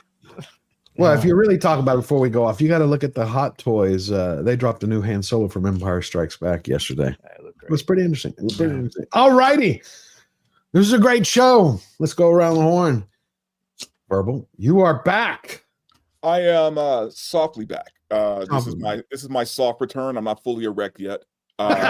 He's a grower. But the show is coming back. I'm just waiting for some equipment to come from LA that got delayed. But it's good to be back, even if it's in this brief form. So, well, cool. I can't wait. Are you going to join us on Unchained this week? Yeah. Awesome. So he will be back again. Badger, and I will be on Film Threat tomorrow on Versus, so you guys will see me there as well. Tell Chris hello. Tell Chris hello for me. Badger, what you got coming up? Share with everybody where they can find you. Film Threat tomorrow, Badgercast Monday, Tuesday, Wednesday. Thursdays is Rule of Three with Star Wars Theory, and then Friday's my panel show inside the Badger Den. Beautiful. And congratulations on hitting 10K. Thank you. Please go sign up to all these gentlemen. Mike, what you got coming up? Later tonight, I'm finishing up a game. It's been spooky games all month on my channel. So I'm finishing up Outlast. It's one of the most terrifying games I've ever played in my life. Really? I'm psychologically damaged. And then either today or Monday, revealing my final costume for the month because I've been wearing a lot of different costumes. And it's not a Barney onesie, so that's good. Yep. What is your costume? I can't tell you. I'll tell you off stream. Yeah. All right. Are you wearing a nose ring? I'm not wearing a nose ring. Nope. Thank God. Okay. Yeah. What else? It's going to be great. DA, always a pleasure to have you here. What do you have coming up? Tell everybody where they can find you. Yeah, the DA's office tonight at 8 p.m. We'll be going over Welcome to Derry, so join us for that. And then, of course, Film Threat versus tomorrow. Nightcaps Tuesdays, Thursday evenings. And then I got a new stream, Anime Nights, Friday evenings, hanging out, talking anime. Should be a lot of fun. Thanks, George. Always a pleasure, sir. Always love having you here. Here, by the way, is a quick look. That's the Han Solo figure that they just released. We never do this. It's light. I used to do Hot Toys with Az. Yeah. That's sick though. Look at that. Yeah. That was a little lighter fare at the end of the show, but yeah, it's they did a pretty good job on it.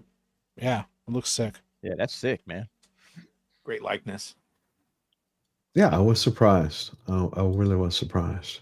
They've been putting out a lot of Star Wars figures lately because Howard Chan of Hot Toys, he says eventually every Star Wars figure will be made by Hot Toys. I can't wait for the Chimera from Acolyte. That's going to be great. Oh, wait a minute. Now you reminded me of that. I'm going to say this before we go.